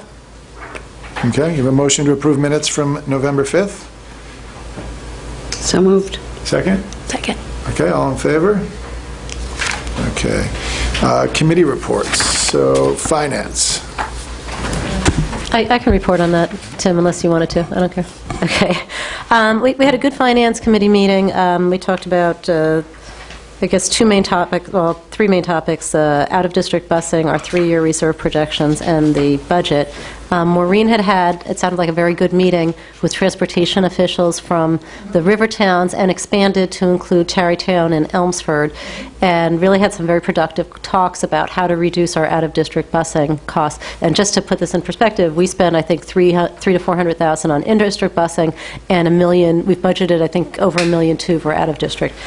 So we talked about some good ideas, including the fact that the law does not require us to transport when we're not in session, and actually Scarsdale does not transport when their school is not in session.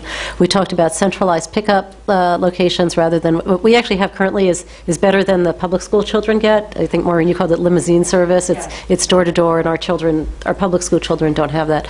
By having central pickup places for Ardsley, Dobbs, Hastings, Irvington, we get much shorter routes and we get much less expensive routes. So that's certainly interesting.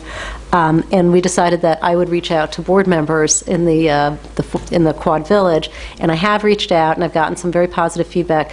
I think it would be helpful if you could give me the people you met with from those towns, and then I can connect the board members, and then we'll reconvene. I know you did that. I'm sorry. That's all right. It's a busy time. 3-year reserve projections. Maureen handed out a sheet, which I would like to put that into the minutes or the agenda. I think it got attached above. I just noticed it on, because Jeannie, I think it was attached over near where the Capitol is. I saw it as an attachment. Okay. And I think then the plan, Tim, is to have a discussion about those projections sometime in mid-December. Let's put it on to the December 19th meeting. And then we discussed the budget.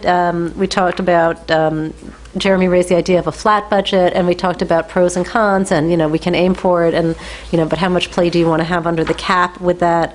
We also discussed that there's some unexpected savings that we're realizing this year, and what to do with that. We may put it in the capital reserve. I did have a follow-up talk with Maureen about some professional development that some administrators may want to do. We may have enough money in our PD line, or we may want to take some from there. But anyway, it was a very and Charlie is going to discussion. Charlie's going to circle back with the PD request, and then we'll have a better idea if we need to do that, Lisa. Just take some money. Sure. But so that was finance. Do you want me to keep going with the others? Keep going. Okay. Student board liaison. I had the absolute pleasure of meeting with 3 of our high school students on the student union with Lou out of Pietro to just take their temperature on what's going on with them. And, where do our minutes go? Sorry. Give me one sec. We talked about a few things. First was first we talked about how the student union Board of Ed liaison came to be, and I think it came to be through Lindsay Hicks, that there was some issue we wanted student feedbacks on. Then we talked at length about Student Olympics, which I think is an idea that our new superintendent brought to us, and the kids are very excited about it. I think it's, rather than Olympics, it almost sounds like color war from camps, that you have competitions in athletics and comedy and art and all kinds of things. And the Great, Lisa, sorry to well, interrupt. that's the question. What the students came to us with is, are we going to do this grade against grade, or are we going to mix up the grades? And we really had a very robust discussion, and the kids, for a lot of reasons, felt strongly that they should mix the grades. And I think the biggest reason is that even though we're not a big school, the grades don't tend to mix quite as much as we'd like. So they thought that this is a wonderful way to mix, and you could be the green team, and then you're always the green team through your 4 years. So I think that was helpful to talk that through with them. We discussed the bond a little bit to see what their thoughts were, and we had a really exciting discussion about a green roof, which I think had come up before, but I think we're told the roof just can't support being a green roof. And they were then going to think about cafeteria and how that would have impacted them, but we haven't heard back. But anyway, they were just delightful. And the other thing that we did talk about, because Green Roof led to this discussion of outdoor classroom, and I know Hillside is exploring outdoor classroom, and it raised the question that a few years back, the high school was reaching out about outdoor classroom being, I think, incorporated with Sugar Pond. So I think Lou was going to try to hook up Melissa Shandroff, the department chair of science, with Amy to see what are they talking about, and maybe is this something that could possibly even be a K through 12 space? I don't know. We have a design that was put together, Christina Griffin. From a local architect, right? Yeah, of the of that space, and it was really exciting. The issue was that with the funding, it would have to be a village project because it is their property, and in order for it to be a school project, they'd have to give us that property. And that's a discussion that we can have with the village. But anyway, It was a great proposal. Anyway, so I think what's happening is, Amy, to her credit, is excited and going forward, but she wasn't here when that history happened. So we're just going to get those two parties together so that, nobody's missing out on anything. And, okay, then diesel. Should I just keep rolling? Should I go ahead and do Oh, no, go ahead. I'll jump in. Why don't you do diesel? I don't care. I didn't stay for the whole meeting, so go ahead. Oh, okay. That was great. You came because it's a very early meeting because we have educators, so it starts at 7:15 and then people leave when they need to. One of the first things that I think was a challenge is that Janice Mateo Toledo, who's our new diversity coordinator, led it, and she had some trouble gathering materials from the last diesel meeting to find out even who was on it. So we said we would all help out and try to make sure she has a complete list. We decided, she asked how we felt about changing the name because diesel is diversity, social, and emotional learning.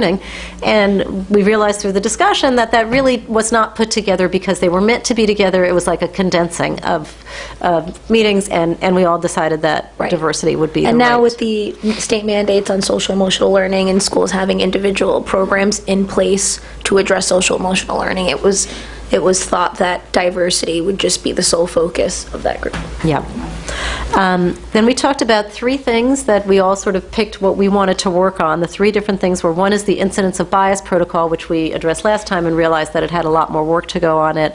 Another was hiring, and another was professional development. And I think everybody picked what seemed like their own right pick. We talked a lot about professional development. I was there was the best of times and the worst of times. So I'll start with the best of times if you want to pick up the worst of times. Sure. The best of times was that actually we just approved her bill today. A woman named Diane Goodman apparently came in and did diversity training, and the good news was that she was really well received by our staff. And this is not to say critically. It's hard to face our own biases, and some facilitators can bring it out of you in a good way, and some can make you feel like, get away from me. And the consensus around the table was this woman was really terrific. Her, I think she's priced at a place that we could bring her in more often, and that was something that I think was, people thought would be very valuable.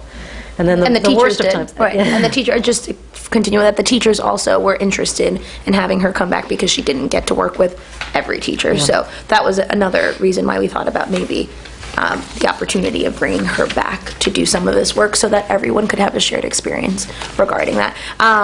In that same lens, although they had a wonderful experience, they also shared with us some of the teacher perspective of a professional development that did not go over so well, that was focused at special education. And the intent of that professional development was so that teachers could leave with strategies on how to create a more inclusive environment and deal with children with special with disabilities. It was ran by someone who was not an educator, and was actually, her practice was suing schools for being out of compliance with special education. And it was just, teachers were commenting about how they walked out of the professional development because of very uncomfortable feelings.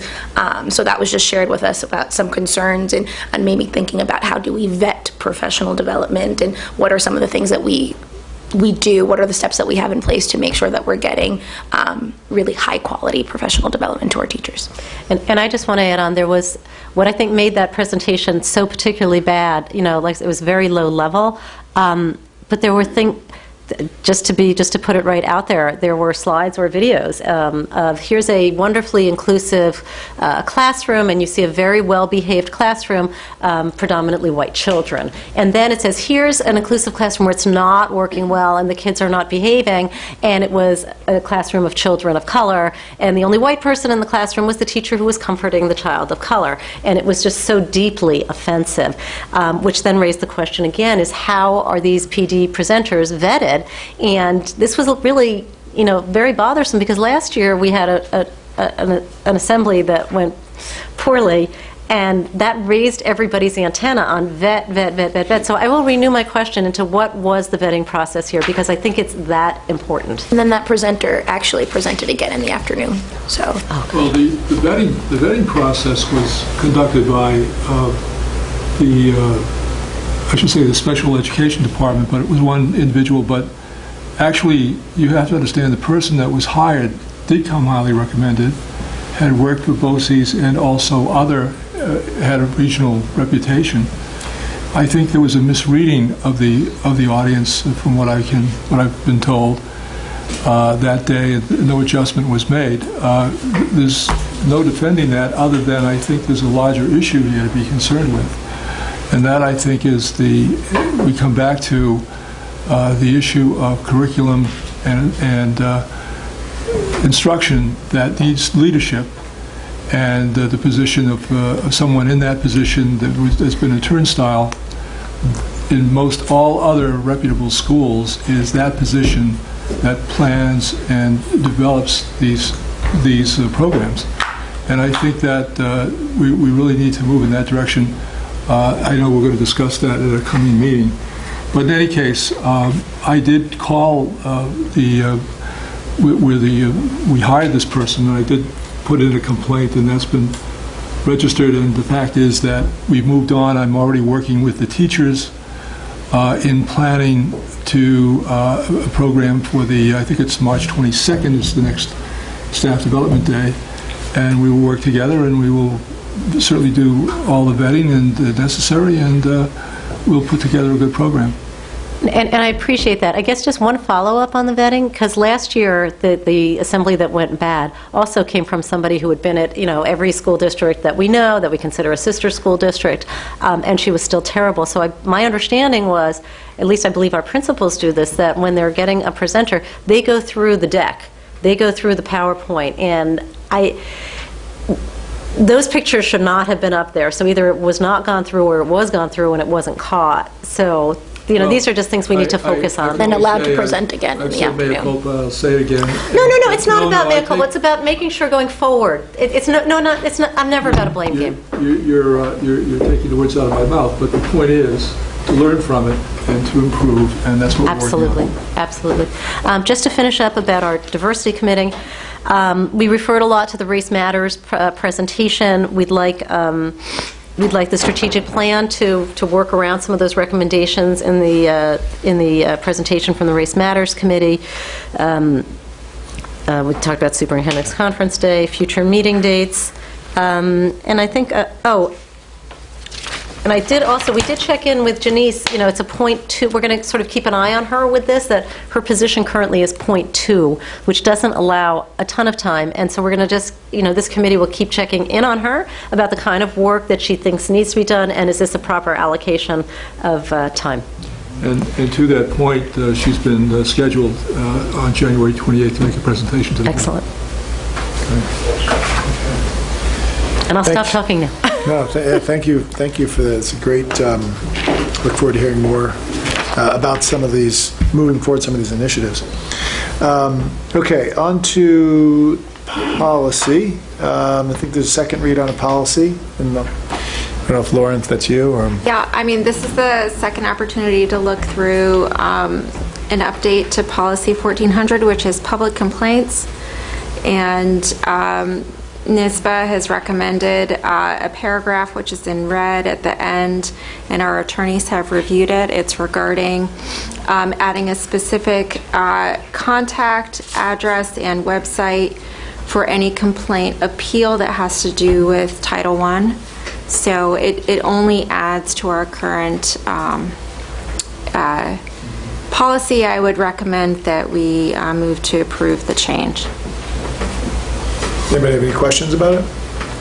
No? Okay. Do I have a motion to approve policy 1400?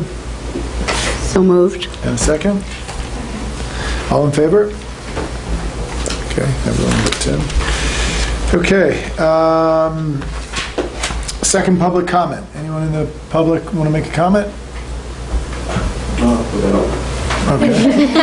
Made it this far. We sat here this long. Come on. Considering, I'll do this right. Good evening.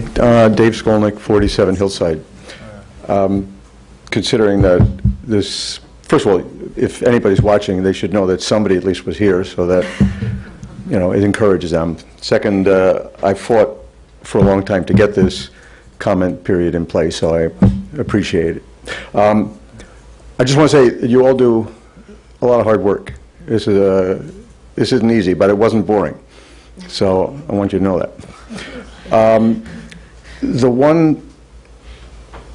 I think there was one sort of suggestion. I mean, I wrote a bunch of stuff, and hopefully I would convey it. I think mostly about the forum that I think you should keep in mind. This wasn't the first time you've been struggling with this, but you had to go at it quite intensively.